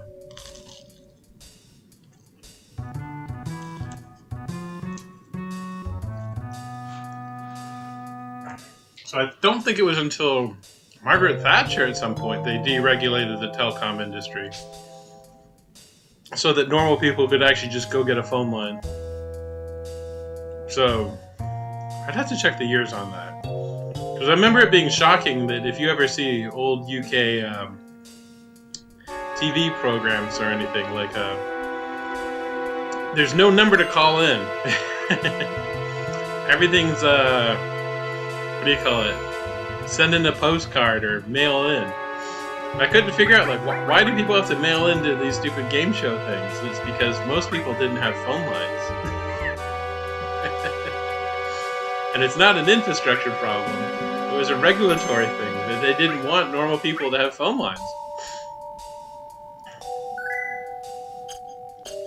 Yeah, I mean, imagine the government restricting people's ability to communicate to that degree. About traditional phones, of course, is being able to slam it on people and hear that faint ting. Yeah, that was happy days. Can't do that with a cell phone. Well, you can spike your cell phone, but you're going to hear the screen pop. And then I guess maybe screams of, I can't believe I just destroyed my phone. The Nokias were great, though. The 3390s, 3380s, those old indestructible ones. You could spike that thing, run it over, no damage. That hunk of junk was like invincible.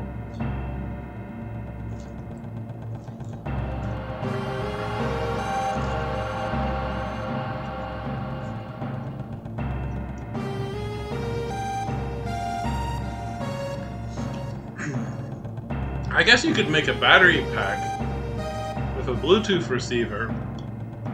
I guess as long as you've got, what is it, the 38 volts? Where you can do the tip and ring? So you could probably make a Bluetooth to a PSTN adapter and then carry around an old phone and use that as your Bluetooth headset.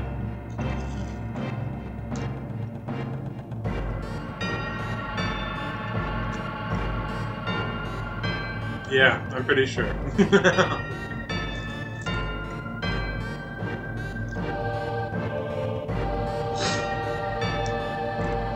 In one of the junk stores here, they call them charity shops.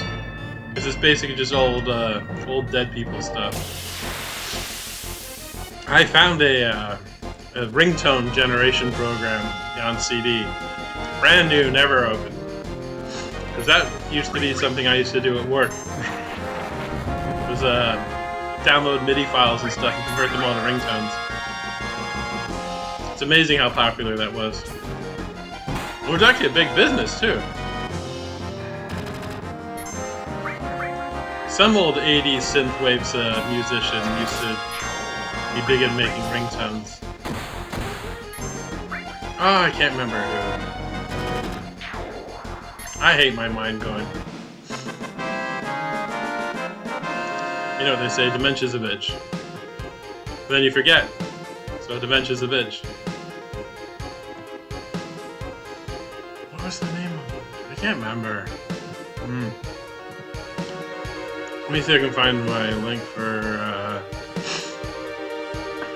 the tone thing.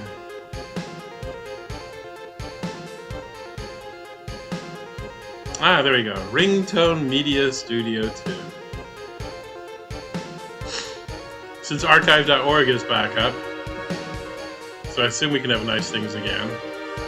I'm not sure if this will paste. I ran a PBX server. Yeah, I think everyone's done Asterix at some point. Oh, Pilot Wings for the SNES. I can remember going through the Cisco phone switch to find the... oh, what the hell is that song? It was popular again for a while for no reason.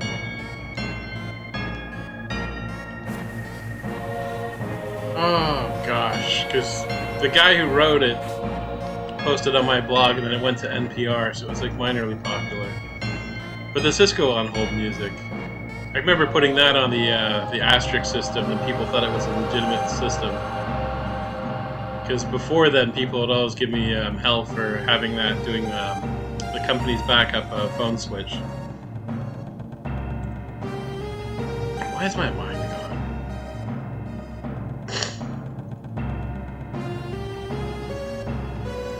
Opus number 1, isn't it?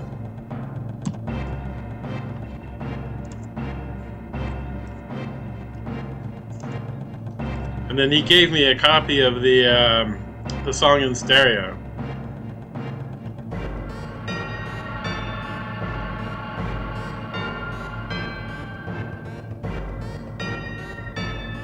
Yeah, I think I put part of it on here.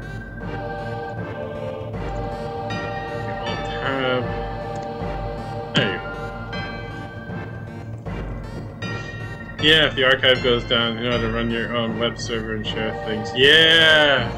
Oh my gosh. If there's something I need to do something on, it's basically just spelling that out. People think the internet is Facebook. Or Twitter.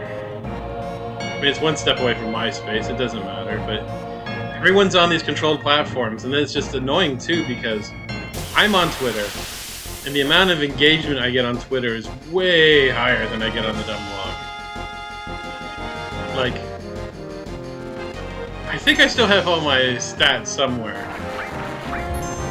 but the amount of engagement I get now versus what I used to get is like next to nothing.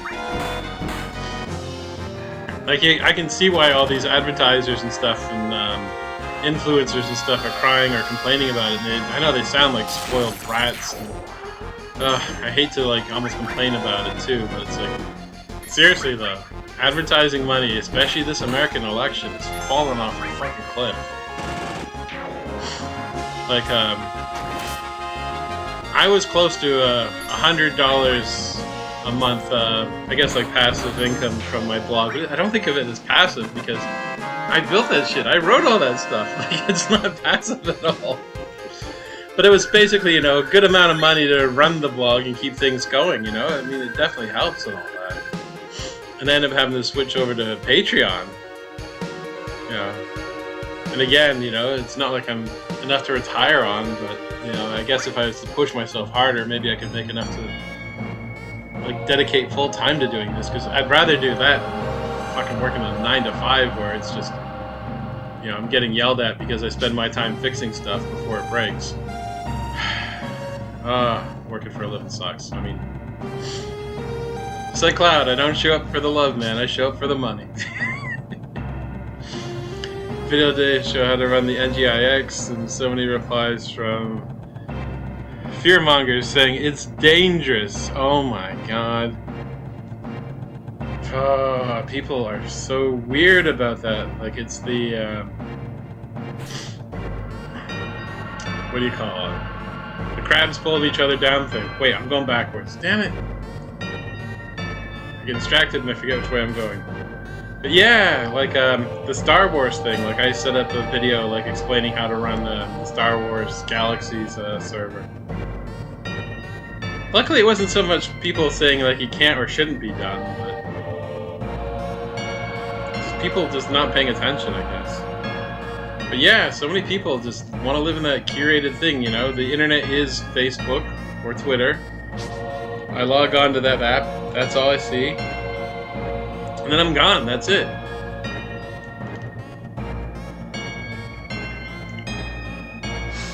Oh, did this thing freeze? No, it's just being slow. But yeah, it's disheartening though to see how, like, things just fall off a cliff. And now it's just all bot traffic. Like, the amount of hits I get in a month is just unbelievable. But it's not humans. There's no humans. You know, I can tell just because, what do you call it? You can see, like, people discussing stuff outside of, like, the actual blog. Nobody discusses stuff anymore. But the traffic count I get, you know, it's in the, like, tens of millions a month. Oh yeah, the Star Wars video, okay, yeah. The Theory's own WoW self-hosted, yeah, which is similar. Yeah, I mean, it is empowering to actually, like, own your own stuff. I don't understand why people would be against it, but, you know, people are weird. I don't know why, people are weird. I thought I had equipment.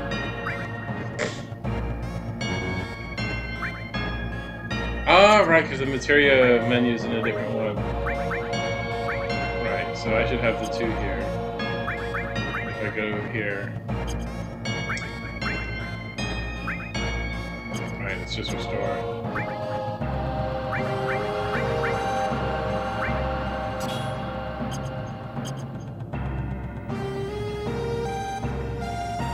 You know, I'm gonna go change that again.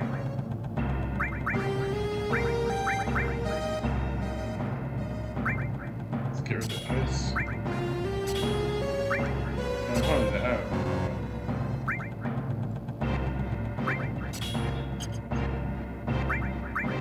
Ah, this menu system is just so archaic. I mean, it is 1997, so what do you expect? I should probably save with that because I'm not going to reconfigure that crap again.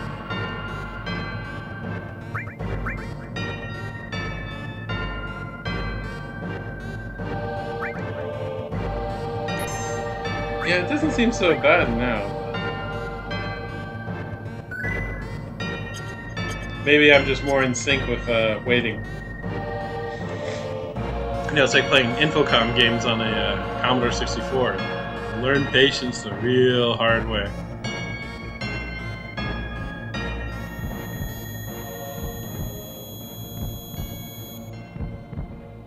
Yeah, I don't know why more people don't want to run their own stuff. I mean, I know it's a pain in the ass. And then you get all these hacker kids constantly trying to knock you offline and break all your stuff just because it's funny. It's so annoying. Like, instead of trying to help people or whatever, they just wanted to deface and destroy. And all it does is it just makes more people driven. You know, you could have a site, but honestly, just, you know, partner with Twitter. Pay Twitter a couple $1,000s a month to host your content.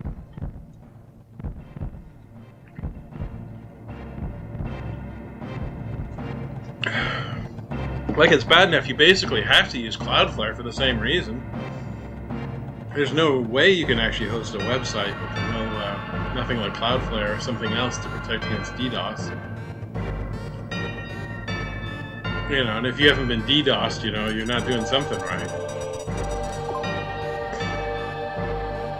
And it sucks again, you know, I've had people DDoSing me through the RSS feed.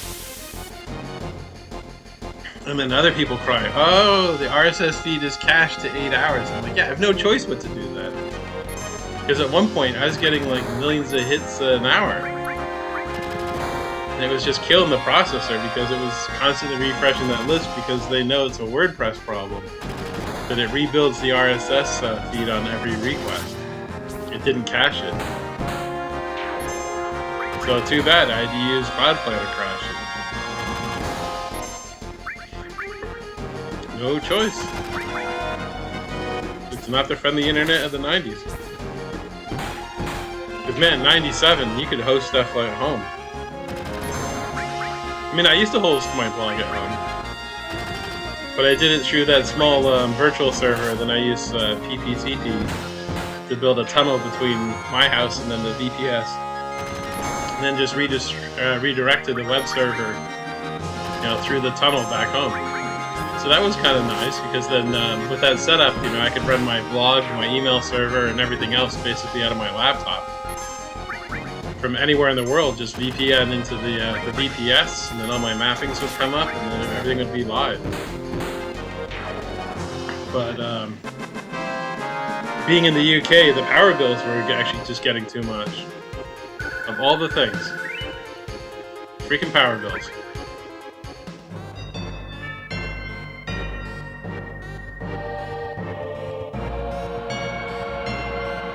Alright, we're supposed to do something?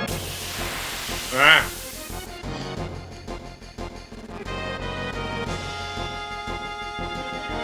Oh, what is that?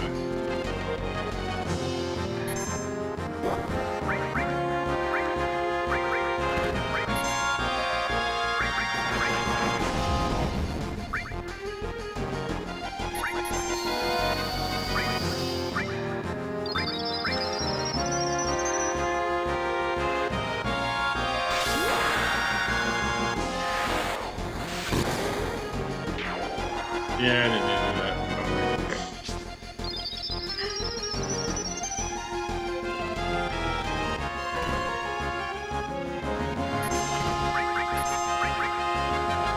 Oh, I wish I could remember that thing.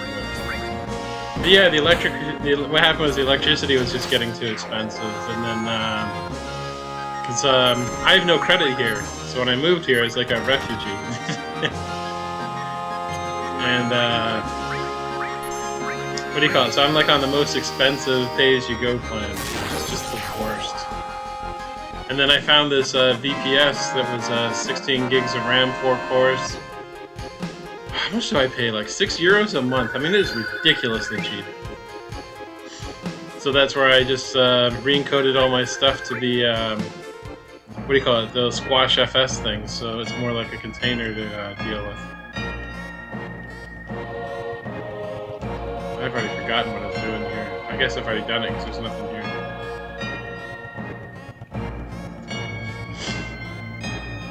And of course this is the hint that it's a setup because there's no counter.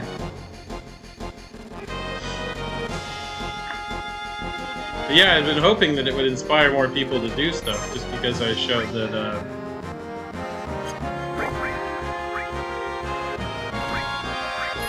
that you could actually take ownership of your data and your whole site, run it from home, have your own backups. That's what I liked about WSUS too, is it's so easy to integrate with OneDrive.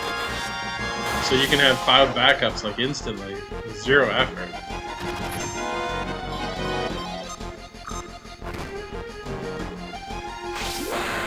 But it just didn't resonate with people. I guess I got to make YouTube videos or Twitter posts. And that's what sucks too, is I know the moment I start doing like full posts on Twitter, I gotta pay them the $20 to host the damn content. And then on top of that, they own it. So, if I don't make backups of that stuff, it's easy for them to deplatform you because you called somebody a name, or made fun of someone or something. And then, you lose everything. No, I'm not gonna say it anymore. I think I did the thing I need to do. If not, I get to do this all over again. Hooray!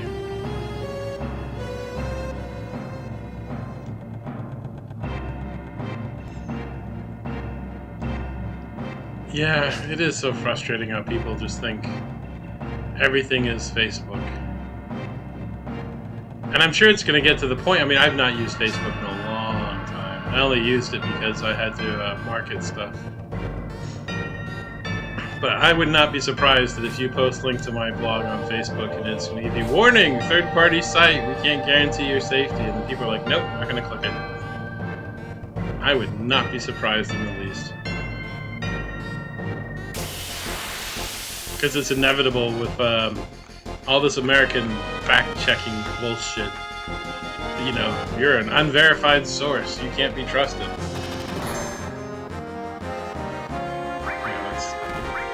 It's like that weird thing when I have people telling me about stuff that I did when they don't realize it's me.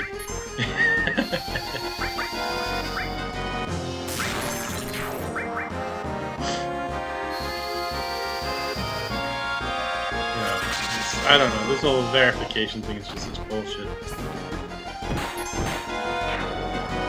I know it's just gonna get worse.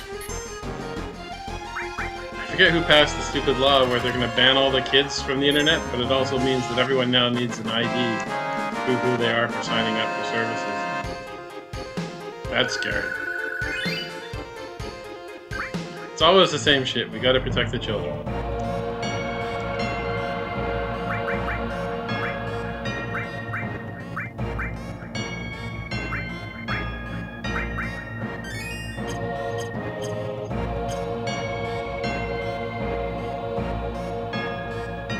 Not to get all political about it, but it partially is. It's just the fact that, you know, we've abandoned free speech and we've abandoned ownership. You know, like the whole tenements of what we'd call a free society. You know, if you own nothing and can't say anything, you're not free. You're not even close to free. Yeah, it's not a good place to be.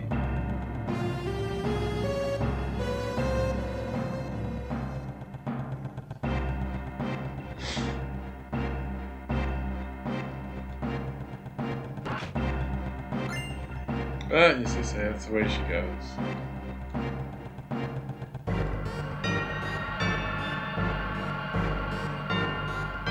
Oh, here's the three-way timer thing. I'd forgotten.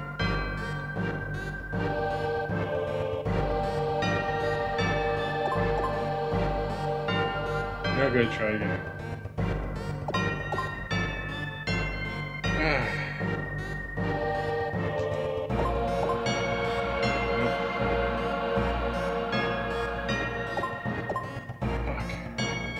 Just as well no one's watching. Ah, wasn't paying attention.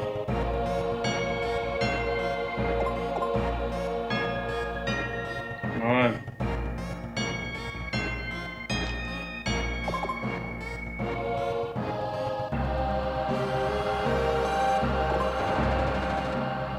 Well, that took a lot longer than it should have.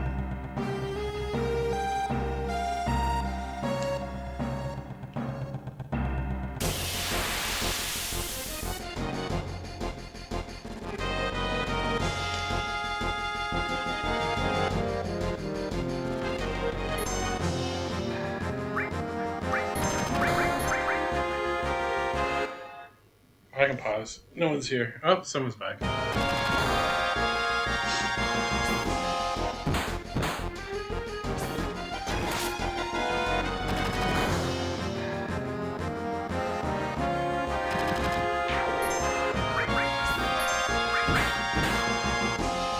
Yeah, it's just busy screaming at the clouds. No one likes to own anything anymore.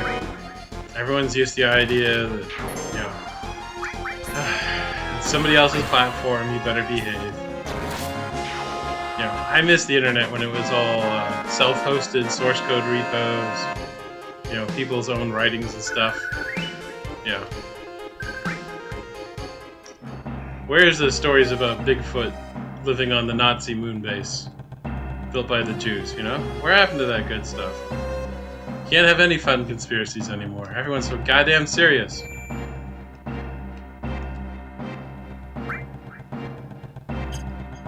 Ah, fucking wrong button again. One day I'll figure these controls out. 1 decade. Maybe for the 40th anniversary.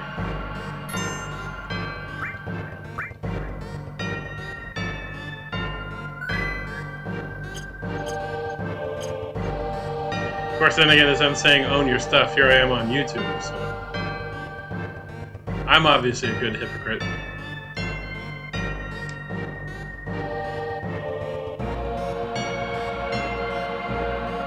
Here we go. Final betrayal.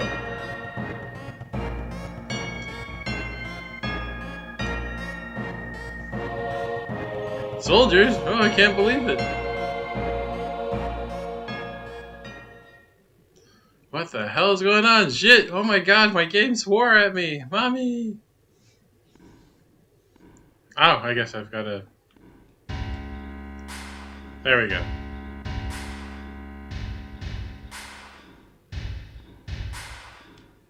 Let me spill the whole plot. Yeah, it's just... what can you do? I mean, we've had this paradigm shift. And part of it, too, is like... you see this in programming and IT people, too. Nobody talks about it, which is that basically there's more people entering the field than there are in the field every year. I'm not sure if the number is actually that high, but I would not be surprised in a way, because everyone tells these kids to go get STEM degrees and stuff, but they forget that STEM's the first thing to get outsourced or downsized. There are no STEM heroes. It doesn't matter what you do. If they can find an engineer that'll do it for half the price, you're gone. They don't care. Even when they had major problems outsourcing stuff, it's like, we need 10 of their engineers for one of our engineers. And they're like, I pay them 1/10 of the price, you know what? And I'd rather have 10 of them than one of you. Don't go into STEM, it's a waste of time. Be an electrician, go fix HVAC, work on air conditionings, be a plumber, be an auto mechanic, something where you actually physically have to be there. Don't do code, man. It's something where you can work remotely. That means they can outsource it in the home. It's just not worth it.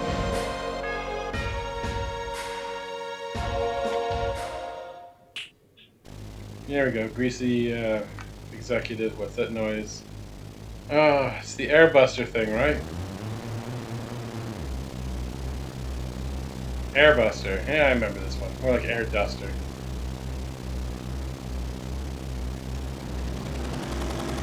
Yes, the Techno Soldier. What? You mean even in the video game they're getting outsourced? Yeah, she's been outsourced. Yes, excuse me, I gotta go to dinner. Wait, Mr. President, what about me? I'm special.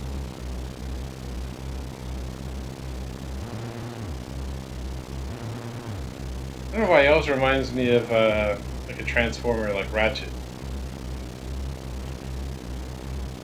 No way, it's just a machine. Yes way. I'm gonna bust him up. Darn right I am.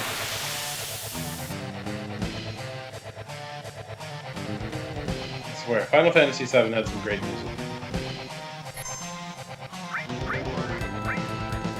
Ice ain't gonna do much. Bolt swing. Oh, I should have given Tifa the bolt, because her attack is useless.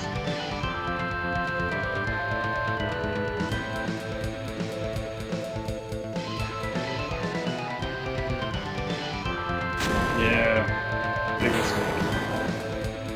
Big mistake.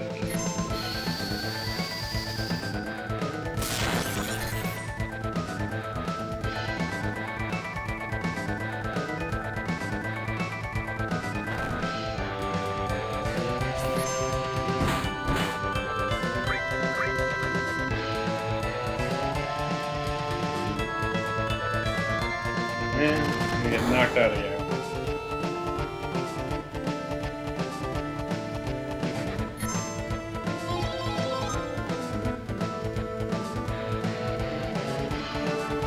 And this stuff.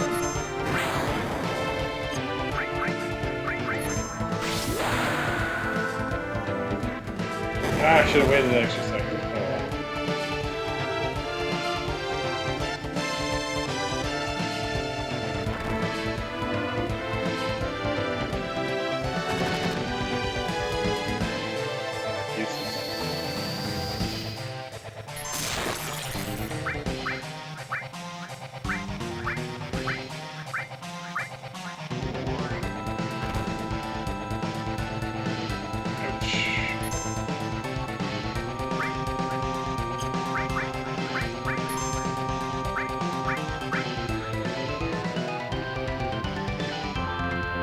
It's not gonna heal him, is it?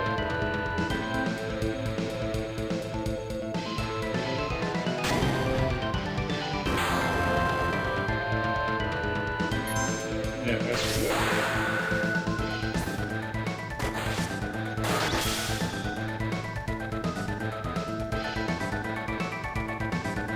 Oh, big time screwed up. Oh, I guess I got lucky.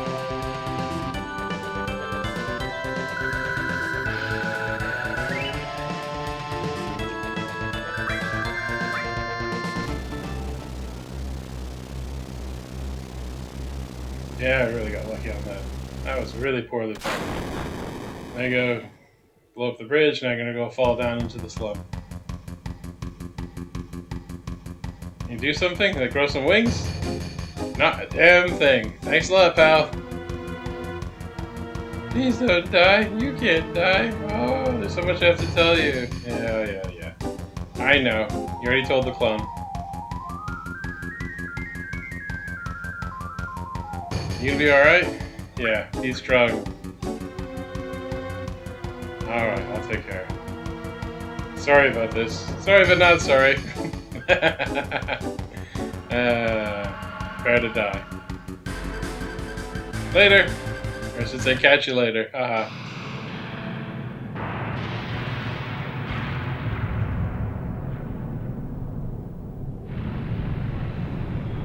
I don't know, I think it looks kind of better being so soft. The image quality. But man, it is terrible image quality. But hey, it is 97. It is composite. It is with cheap capture cards, so. But it is real hardware. I guess if there's one thing this is, it's genuine real hardware. Yes, what do you mean by back then? What about now? Can you get up? Yeah, just highlighting. Yeah, an old classic, exactly. I saw this PlayStation for sale, and for some reason I'd already bought a copy of Final Fantasy VII. So I've been kind of wanting to do this, but I just saw this PlayStation for the cheap, so I'm like, let me just grab it.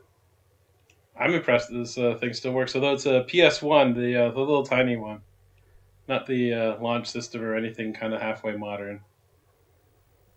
Not a PlayStation 2 or 3. I guess I could grab a USB hub. I got more cameras and crap, but I gotta find something to, I guess, jam in the hole so that way the disc will spin with the lid open.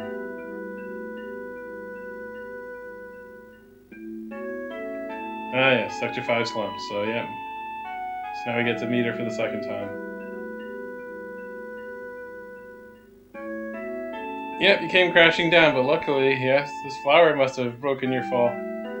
Because that's totally how this works, you know? You fall through off a damn tall building, you fall through the roof. Yeah, don't worry, this flower will break your fall. Way too many times. Oh my god, let me think about it. So, I bought the game... I know I bought it in 97, sometime around December or January. It was winter time, I remember that much. I bought it for the PlayStation 3 in the digital store place. I have it on iOS, I have it on Android, I have it on PC. I bought it in the PC when it first came out. I've got it on Steam. And I'm almost positive there's at least 2 or 3 more copies I've bought over the years. The original PC release was just, hokey as hell. I'm amazed it worked as well as it did in retrospect, considering their level of quality. Quality with a K. But yeah, I showed it earlier. This is the platinum version. Just because, you know, in this day and age, I'm not going to pay that kind of money. Yeah, I mean, I might have actually bought it more than some normal people. But, yeah, I know, you've seen one, you've seen them all. Then, of course, you know, when you take them out, like I guess everyone thought, not just me, that the black surface was somehow copy protection, but it wasn't. You know, just the weird wobble in the disc. Although I do have this version too. I almost wonder if this one's more closer to the launch, but this one I bought, and I didn't read the description because it has no disc 1. Oh yeah, the original one won't run on fast PCs, that's right. So I remember I downloaded it and it didn't work. But yeah, this one's got white discs. Let me see what the year is. Maybe this is original. Or close to it.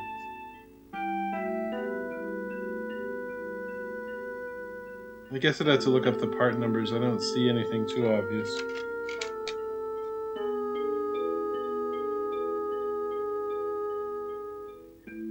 Trademark Sony, blah blah blah. Copyright 87. I mean, it's not like they're going to put like a year in printing on it like books. There's no manual in this one.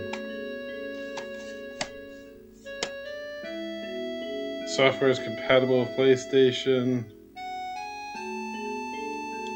I'm getting old.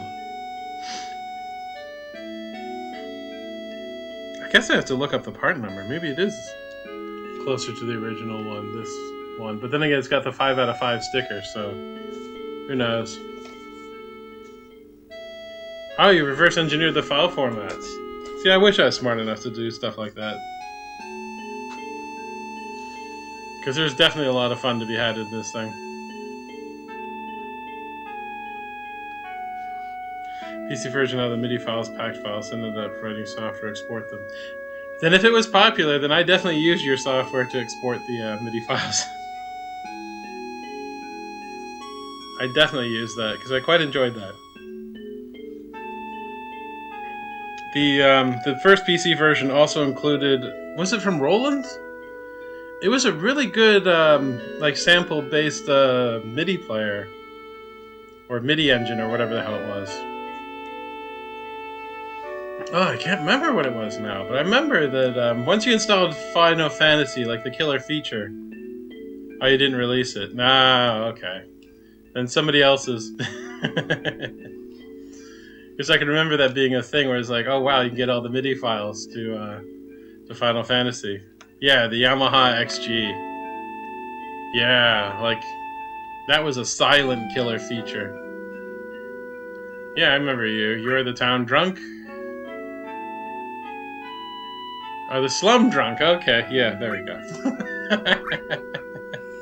Yeah, fully licensed MIDI emulator, man. Absolute killer feature just hidden on there. Because I can remember later on, I just installed Final Fantasy to get the Yamaha XG.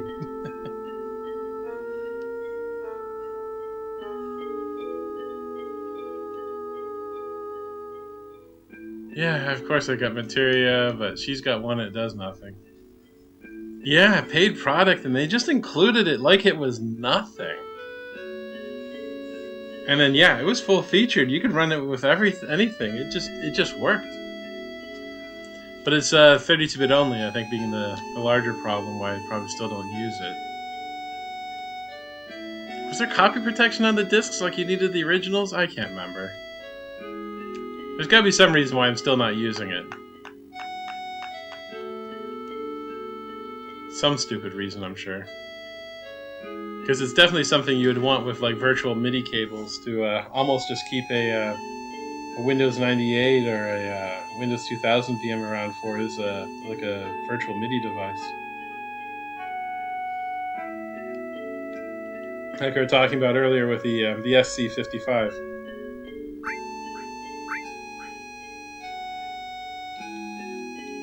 I can't remember. Maybe they weren't copy protected, just because again it was just so goddamn big. Who's got 1.5 gigabytes? It had just been so long, but yeah, I can remember. I had it for the PC. I don't think I beat it, or I got close to it and basically lost interest.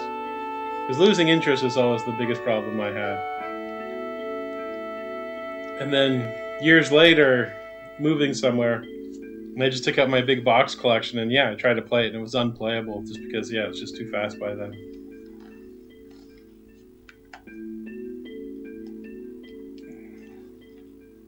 Right, that sounds right. The install disk and then 3 of the almost PlayStation discs to swap through. I guess the copy protection back then was just expecting you to have discs.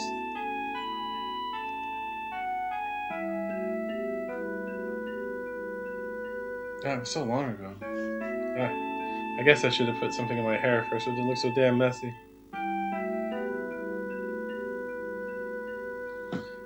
Time to do the name thing. My name is Trouble.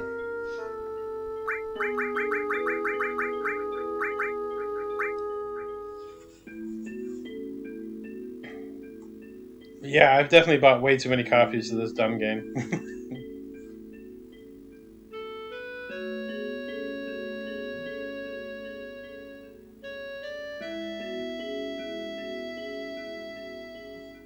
But I don't know why. Just Final Fantasy VIII, yeah, it just doesn't hit the same way. It just never did since. They might be. The discs might still actually read. It's just you're not going to be able to run them natively. PCEM has come a long way. Yeah. Oh, that was the other thing too. Is it was all software. It had the ability for software or hardware OpenGL. That was another thing back in the time because, of course, most people didn't have hardware 3D.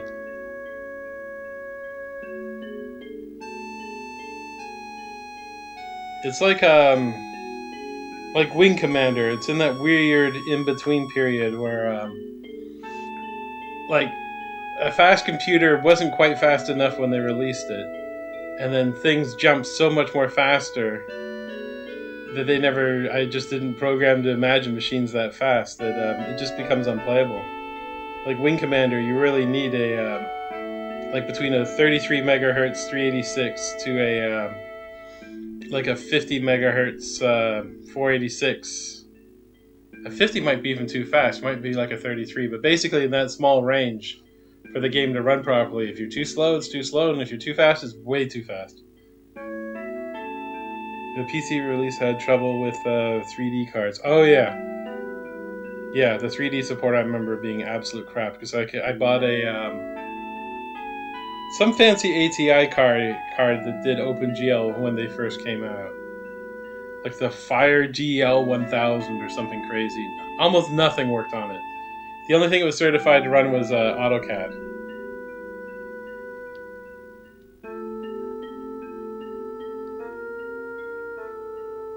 Yeah, early OpenGL, early 3D stuff sucked. It was a lot more miss than hit.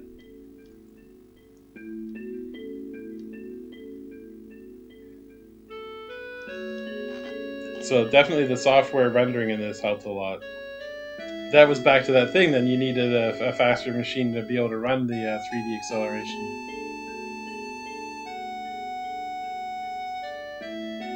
Yeah, the rages and all that, they were later. I could almost just look this crap up. When was like the ATI, like GL, was it Glint or something?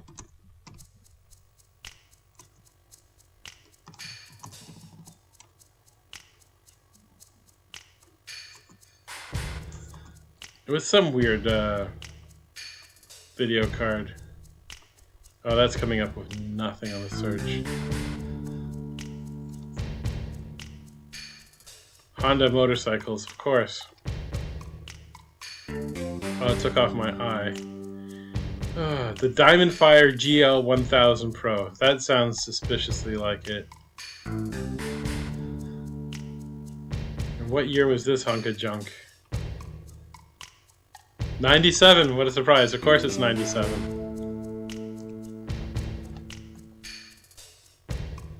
I swear, it's like everything comes back to 1997.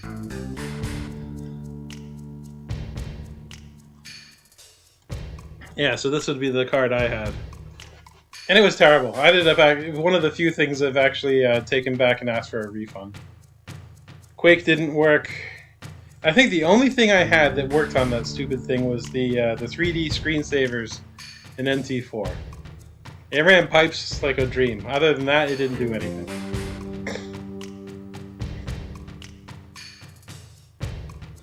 Yeah, 97 was an amazing year for so much tech.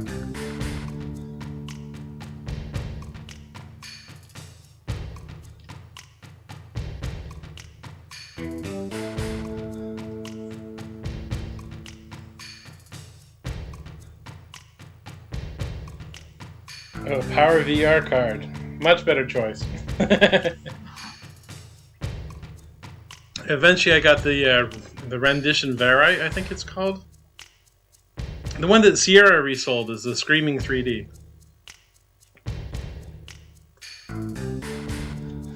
It had a custom version of Quake, and it ran great. But it was not OpenGL. That's the one where Carmack said after writing for that thing he'd never do another custom chip again, that it was OpenGL or nothing. And it was amazing, yeah, that one guy, man, he could make a stand about video cards, and that was it. He killed that company.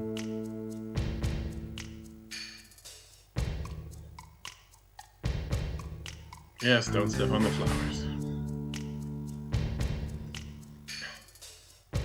Yeah, by the time they'd sorted out enough of the OpenGL stuff, things were great by then, but...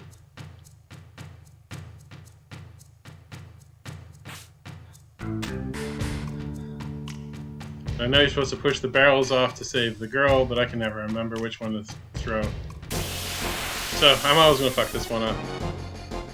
30 years later and I still don't remember. I mean, how could you remember this one so long ago?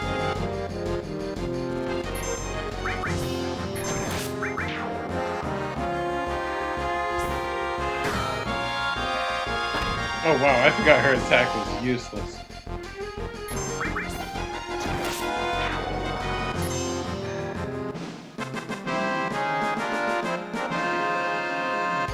But yeah, as we left the 2D era behind and went to hardware 3D.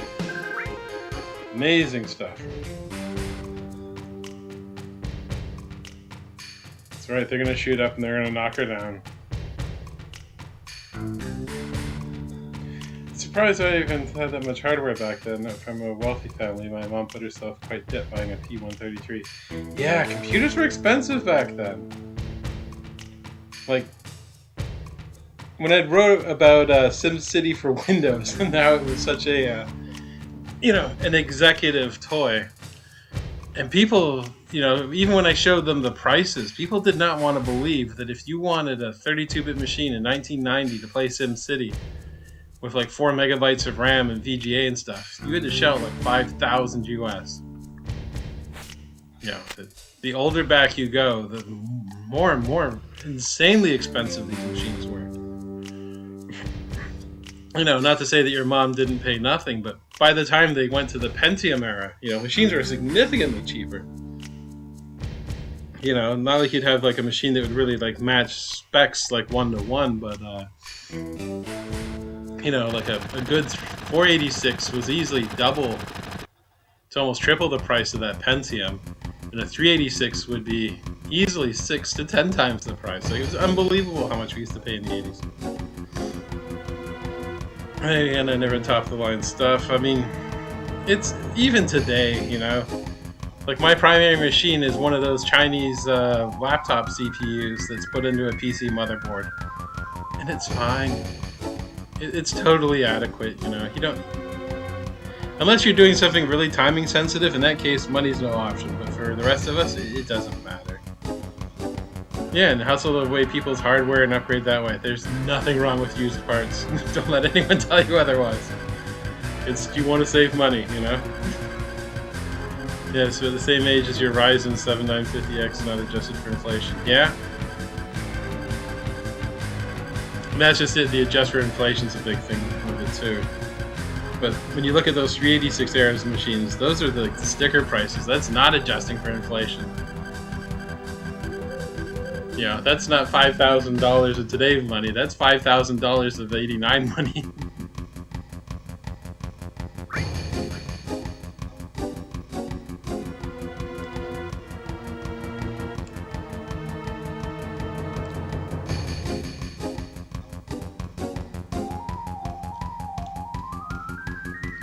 I can never remember which one to push, but whatever. We'll try this one.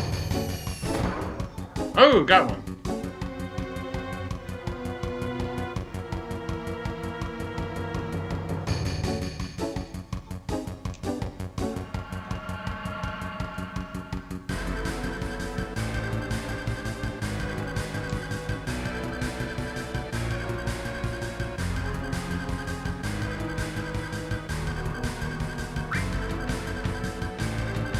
But yeah, there's definitely something to be said. Some of the stuff does adjust to relatively the same. Some of it definitely does not. Like, you know, one of the things I love are these cheap Chinese Xeon boards. They are so cheap, it's unbelievable. I'll push this one, maybe.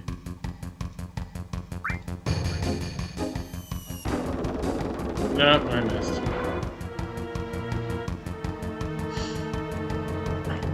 It's like for a couple $100 you can put together a like an old E5 Xeon 16 gig of RAM. You know, for like $100, maybe less. Oh man, she's screwed. I forgot to give her some magic.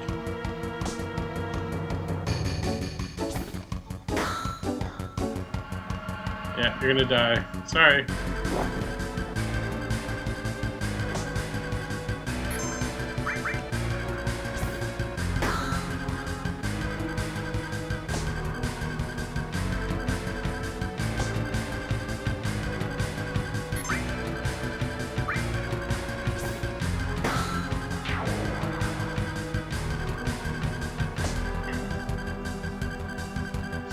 So remember the P133 is not being that I mean, then again, it's like it's all relative. Because I had a dual Pentium 100 machine at that time. I don't remember it being that ridiculous compared to the 486 I had. And then going before that, it was all the 386s and stuff. All that stuff I had was used. Remember the big expensive thing back then was just RAM. RAM was so expensive. But definitely is, you know, that's the other thing too, is the other generations opened up, definitely going from like 386 to 486, 486 to Pentium. They sold so much more between generations. Hey, Aaron.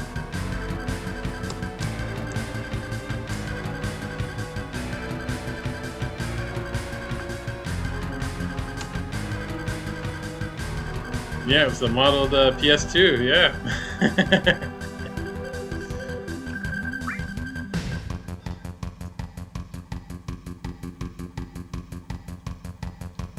Yeah, I almost wish you could play this on the PS2. That ain't gonna happen.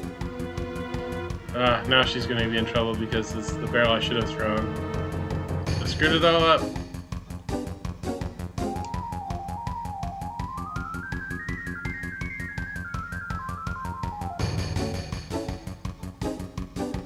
I wonder if I can just get down there and help her. Nope. Should have brought up the menu and sent her some magic.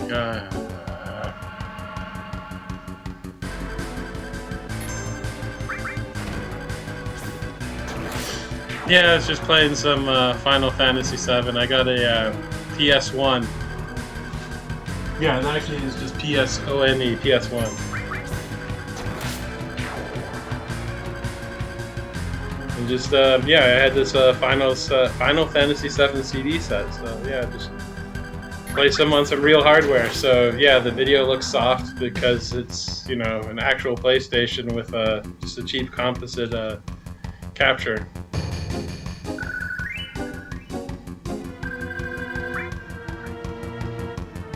So, no emulation, it's a real thing, like I got a real PlayStation controller. Real discs. I can never make this guy freaking walk where I want him to.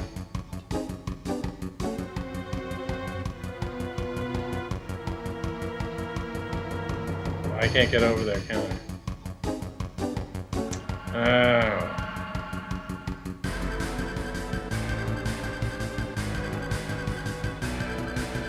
Push the wrong barrel again.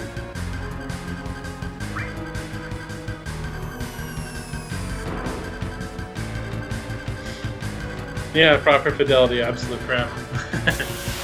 It just looks weird being digital. If it was on a CRT, it'd look, I guess the blending and stuff would look about right.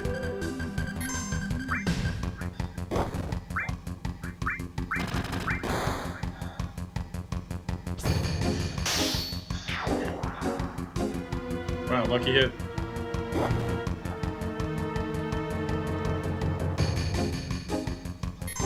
Yeah, I was just talking to Jorgen? Yeah. 480 on YouTube. Oh, yeah, I'm sure that helps a lot too. Yeah, you don't need to see me in high definition. Nothing much to look at. I guess I can move my image maybe down the other side.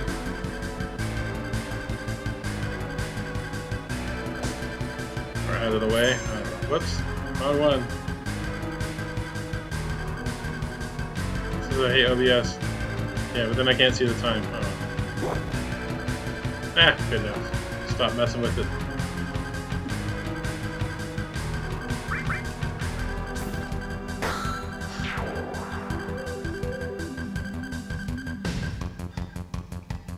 But yeah, it's crazy how cheap things have gotten, and now you can buy a microcontroller that's like more powerful than most of this stuff for like pennies.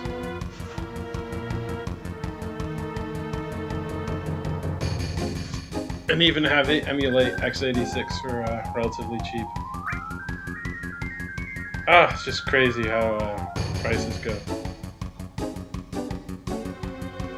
These older games, but they're not the games of my childhood. Yeah, I guess depends how old you are. I mean, this is definitely not my childhood. Yeah, I was 22 when this came out, so it's definitely not a kid.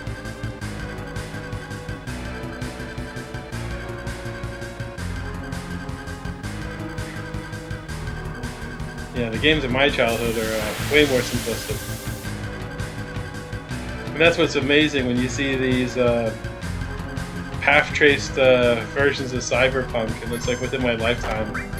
You know, we've gone from Pong to path-traced Cyberpunk, which almost looks way too photorealistic.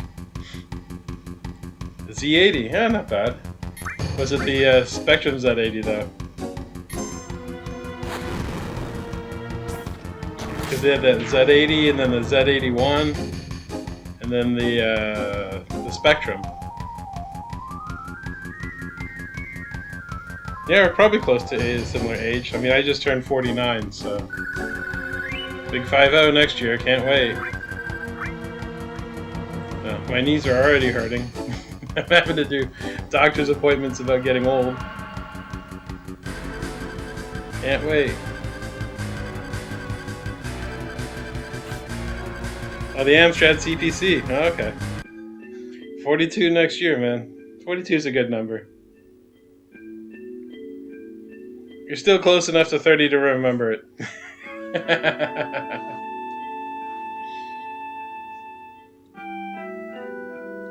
Oh, 47 right now. Okay, yeah. So then I'm just slightly older. But my birthday was in November, so...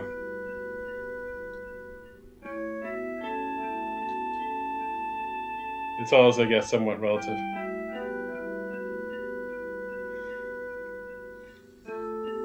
Because usually it just means it's another year I've somehow managed not to get myself killed. Either by my hands or somebody else's. So, hey. Free trip around the sun.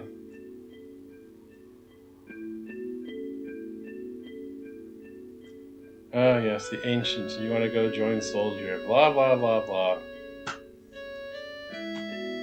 I guess I've just played this part too many times on too many different systems. 48 and December 27th. My condolences, man. Or congratulations.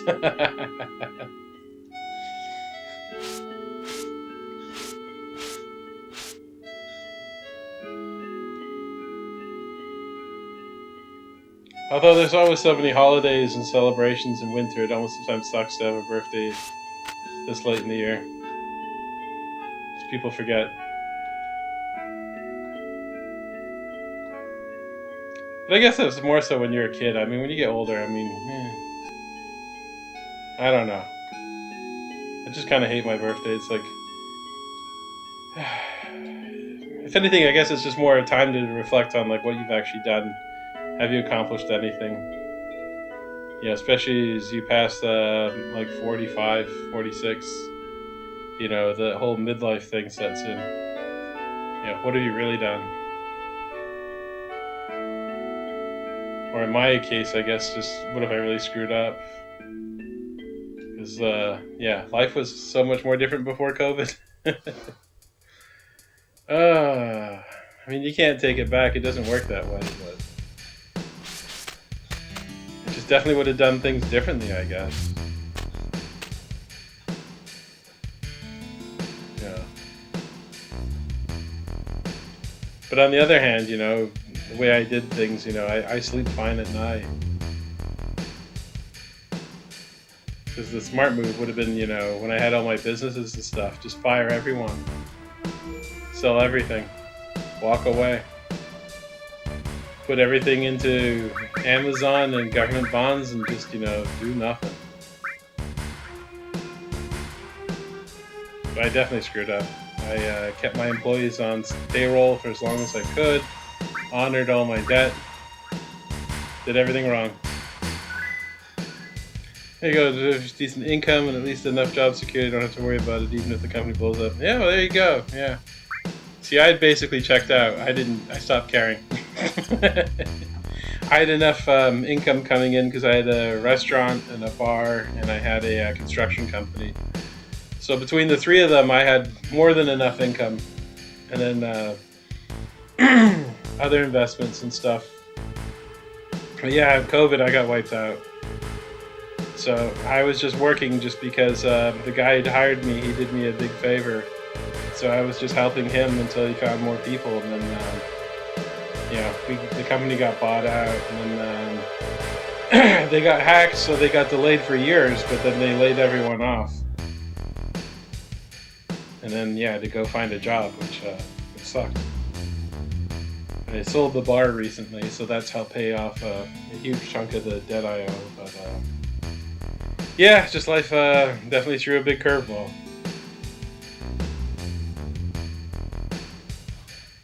I guess if anything, the big mistake I made was it was stuff that I owned and operated. It wasn't stuff that I just passively owned, like owning stock in a company or something. Because I just didn't trust other people. But I just wasn't cynical enough, when they announced all the COVID relief and then the shutdown stuff. I paid all my employees properly and stuff, so I qualified for a lot of the grants and stuff because they're on payroll properly. I paid all the taxes and stuff. But I wasn't cynical enough where when I got the help, I asked them, jokingly, I could just fire everyone and walk with the money, and they're like, oh, absolutely.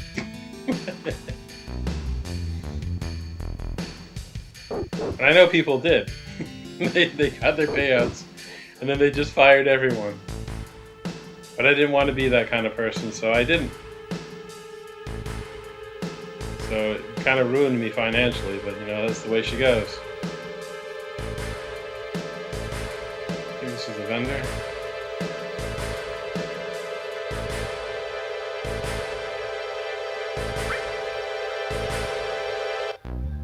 Oh, I should have quit this stupid thing.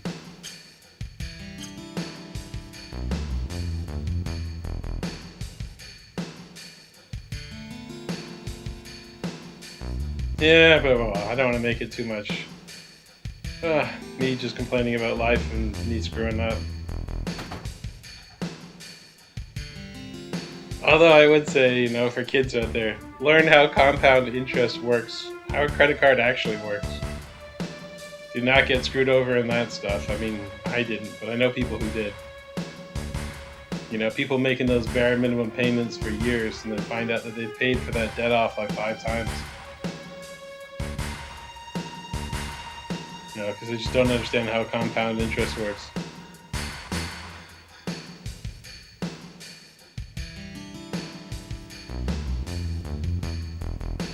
Yeah, I remember you go into the store with the cat, you get the coupon, you buy the medicine, you give it to him, he gives you something. Yeah, being financially responsible, yeah. I know so many people that fucked up credit cards so bad that way.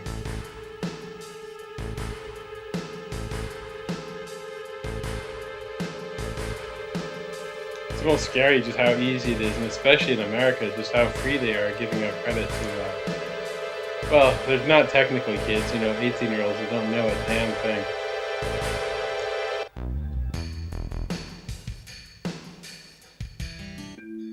And they just screw everything up so bad.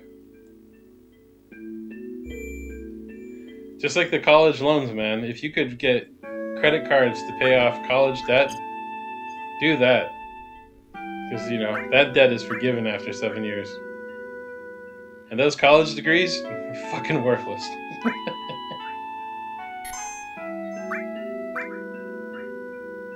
Yeah. If I was telling anyone, work for a year or two, build up enough debt, get some large credit cards, go to school on those credit cards, and then just file bankruptcy. Just forget it. Because that they discharge after 7 years. But I'm not a financial advisor, so don't listen to me. But when I went to school in the 90s, they just started that whole financial loan thing. Back then I could work during the summer. I could have enough money to pay for 2 semesters plus the textbooks, and still have money. Because I remember one year is when I spent $800 to get 16 megabytes of RAM. Because I was tired of swapping all the time. Oh god, crazy times. But yeah, college tuition is insane now. And it's every time you get the government interfering with pricing. This always happens. They give a grant saying that we'll give kids these loans tax-free, but with government backed. And then what happens? The colleges are like, oh, really? Well, that's more than we charge, so guess what? The price just went up. So what happens next year? Oh, I guess we got to give the kids more money. And the colleges once more again. Oh, I guess the prices just went up. Just like also back when I was a kid, used textbooks were a thing. You didn't have to buy the new textbook. You could buy a second-hand textbook or a third or fourth-hand textbook for a fraction of the price. Can't do that now. Don't let the people saying it's the system against you, fool you, or the teachers are on your side. Those teachers are not on your side. They're part of the academic extortion circuit too. They don't care about the kids. Of course not. Yeah, because they're getting money out of it too. Even the labs and all that are on it, yeah. And the ones that make the textbooks, exactly, and select the textbooks. There's nothing to stop them from, making their own text, putting on PDF, and say, here you go, $5. No, they're not going to do that. They are absolutely not going to do that. Because they want part of that money too. It's that old saying in contractor stuff, that it's government money, it's not my money. I'm like, where do you think the government gets their money from? It's you, from your taxes.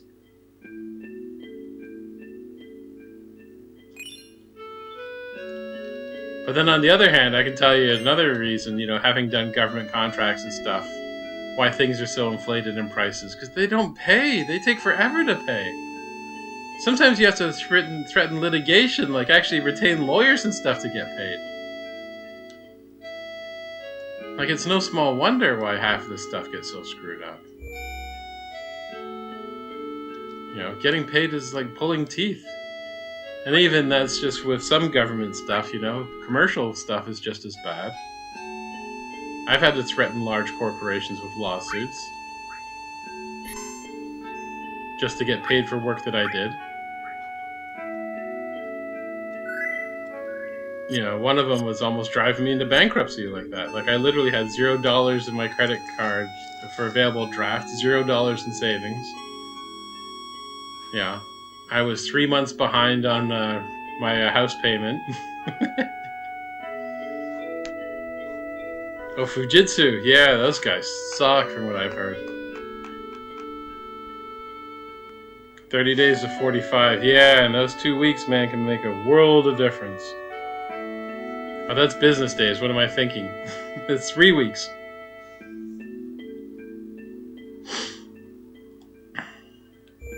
Yeah, I've had issues with New World, Lee Ka-shing, and Oh, so many of the big ones. The Hong Kong government.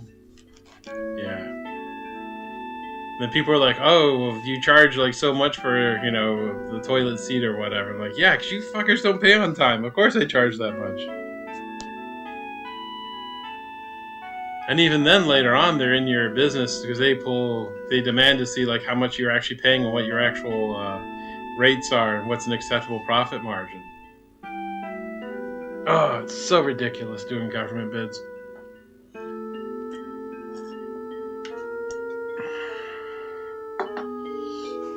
But I know after being able to do them for several years, I was in a position where basically I could start demanding money up front. I wouldn't get as much overall, but by getting the money up front, just not being in that world of pain at the end. But, I'm not in Hong Kong anymore, and even if I was, this job doesn't pay anywhere near as much as what I used to make. Yeah, don't come to Europe. All these people that think like everything's better in Europe, idiots. Things are so much worse here. The economy is absolute garbage over here. And then the people just do everything they can to basically sabotage it. If anything, I'm surprised more things aren't outsourced to here just because people speak English, but yeah, the worst part of Europe, I know. Scotland's definitely the worst.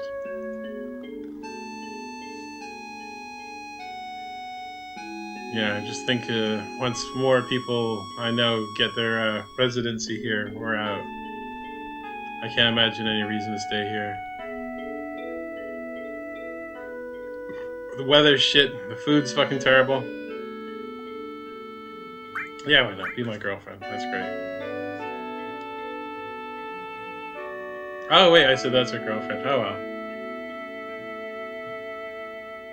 Ah, whatever. She dies anyways, it doesn't matter.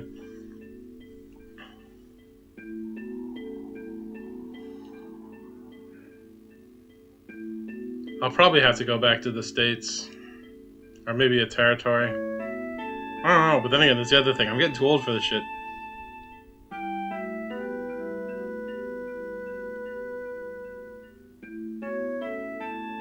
I don't know what the hell I'm going to do with my life.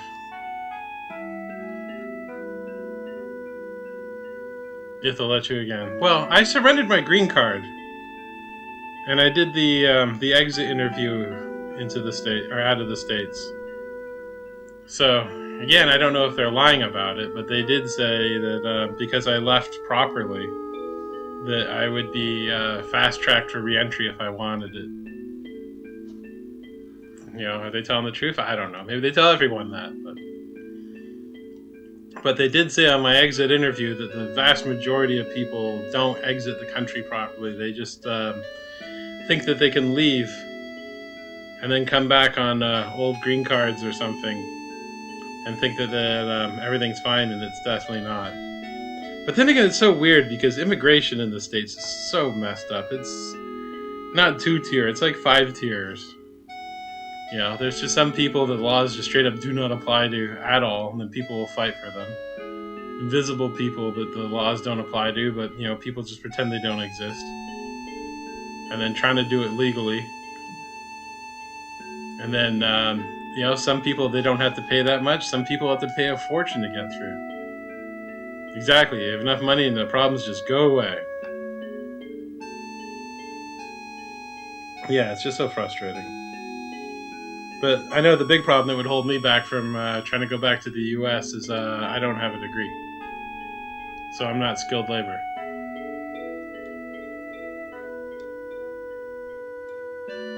So I'd have to do an ambassador thing or something.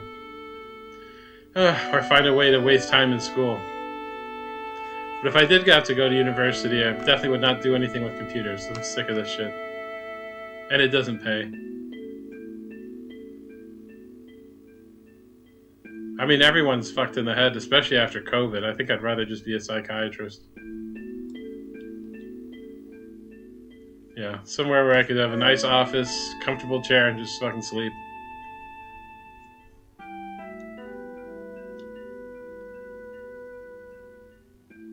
At least pretend I'm paying attention. Oh, definitely a lot more pretending, that's for sure.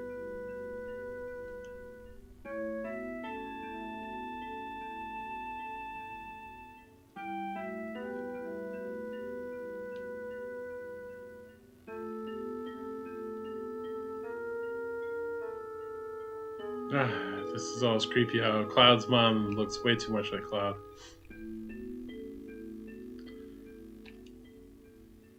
Yeah, I know. Settle down into the small town.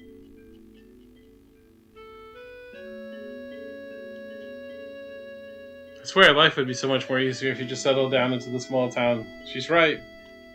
Don't go see the world. Don't go on big adventures.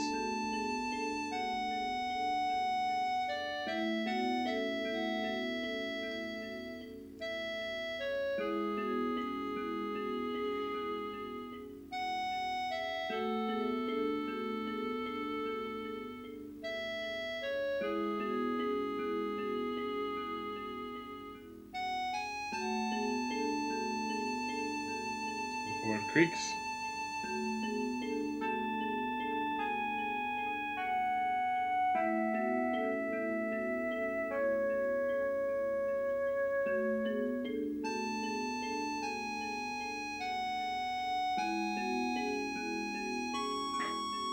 Oh, I haven't seen any. Maybe I'll have to go check it out. Off-grid homestead lifestyle. Yeah, absolutely. You'd need a ton of money to live off-grid. It's well, as I say, you need a ton of money if you want to have any semblance of modern living. I guess technically you don't need that much money, but you know, if you want to have electricity, you want to have internet, yeah, delivery of anything. Yeah, it's going to cost a fortune because you basically have to reinvent everything.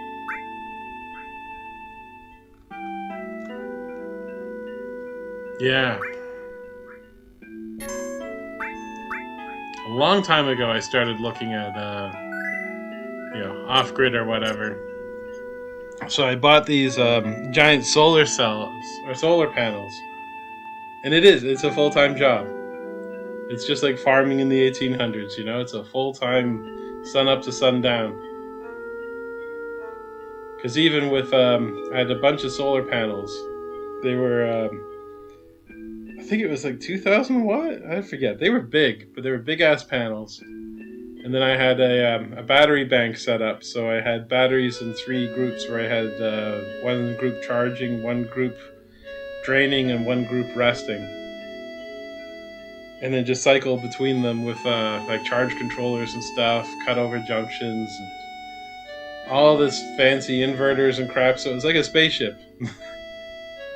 And then yeah, it was that alone was like, you know, an hour or so a day fucking around with that, just to make sure all the batteries are fine, that things are charging. You got to clean the panels off because having a little bit of dirt on them like kills the efficiency. You know, worrying if it's going to rain or hail or. I put my panels on lawn chairs because the lawn chairs had wheels, and then you could tilt them at different angles and stuff, and then rotate them. I hadn't fully gotten them wired in to like try to automate some of it, but you know, a lot of people just mount their panels statically, so I set them up in, like I said, in the lawn chair, so at least I could move them around with the sun. And again, you got to run out there, even if it's, you know, every hour or two, and readjust the panels, change their angle, change their position. And yeah, there's no time to be sick. And then gardening and stuff. I hate gardening. But, you know, if you want to be self-sufficient, you got to be able to garden. You know? And then you're going to raise, what, chickens or something? I hate chickens too, man. Those vicious little bastards. Chickens are not nice animals. There's a reason why people don't keep them as pets. Yeah. Those little dinosaurs are ferocious, man. They'll eat each other.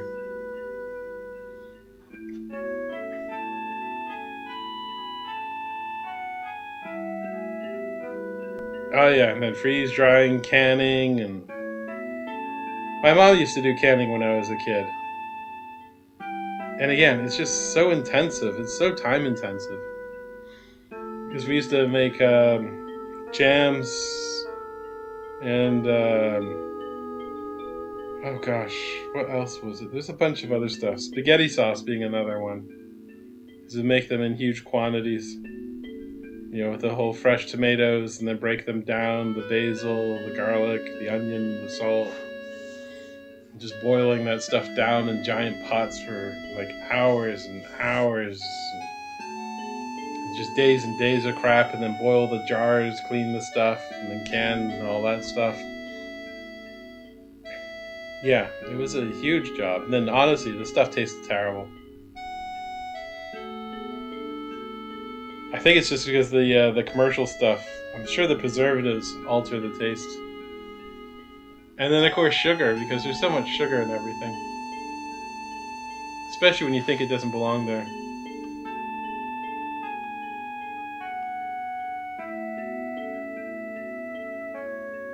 Yeah, it was just so much work. I don't know, maybe because my taste was different in the 80s, or maybe it's just something with the food, I don't know. But it was not worth the effort.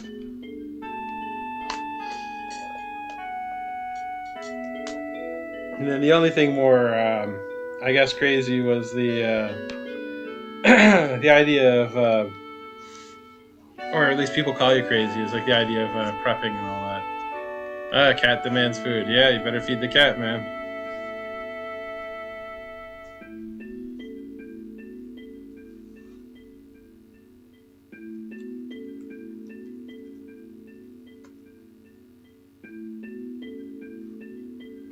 Shit, reminds me, I forgot something.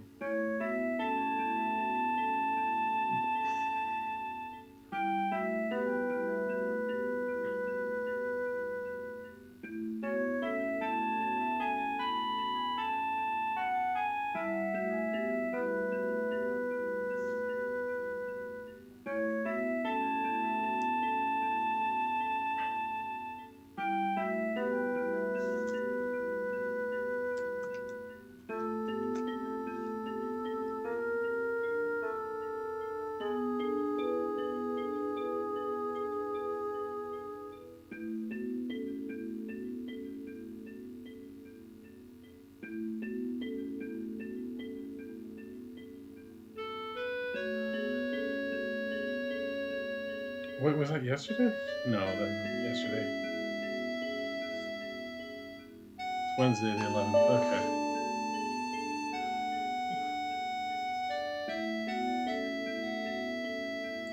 Let me book that now.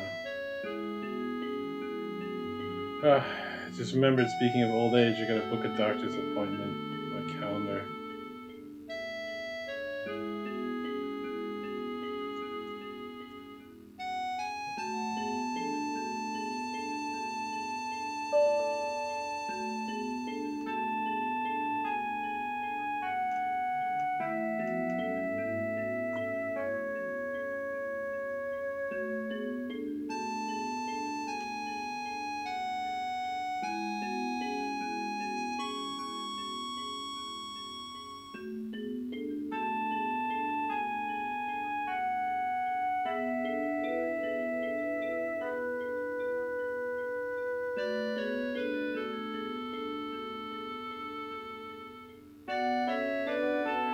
Now it shows up. Alright, fine.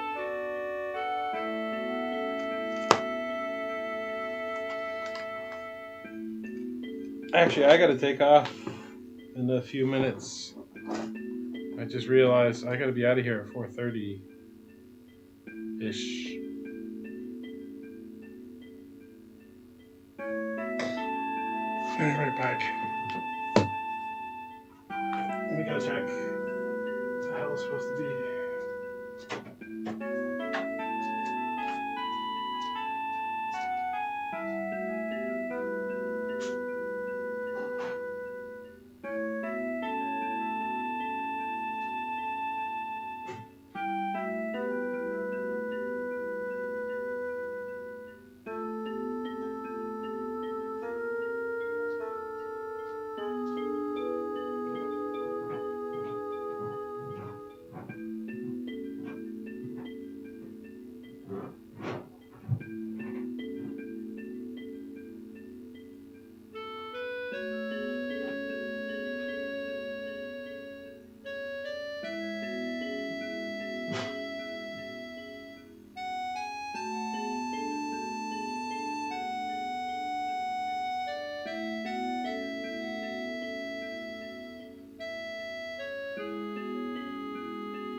Back. Yeah, me too. Sorry. Sick that it's time to run to the bathroom, but oh goodness. Unfortunately, I gotta take off. I had to check my schedule. I gotta be downtown at 5 o'clock, and it's 4:30, and I am gonna be late.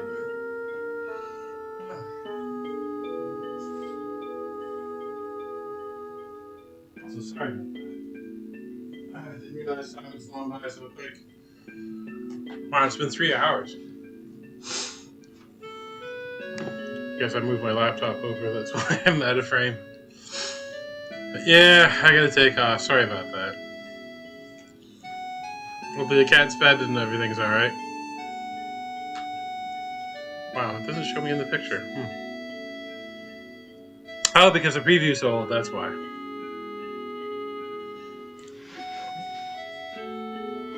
That's why the preview's old. I didn't have socks on, so my feet are freezing.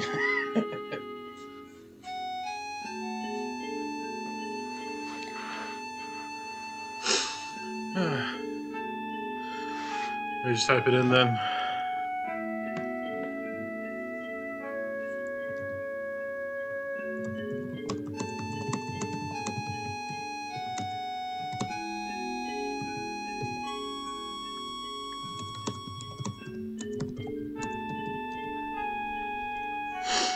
Yeah, sorry about that, but yeah, got it.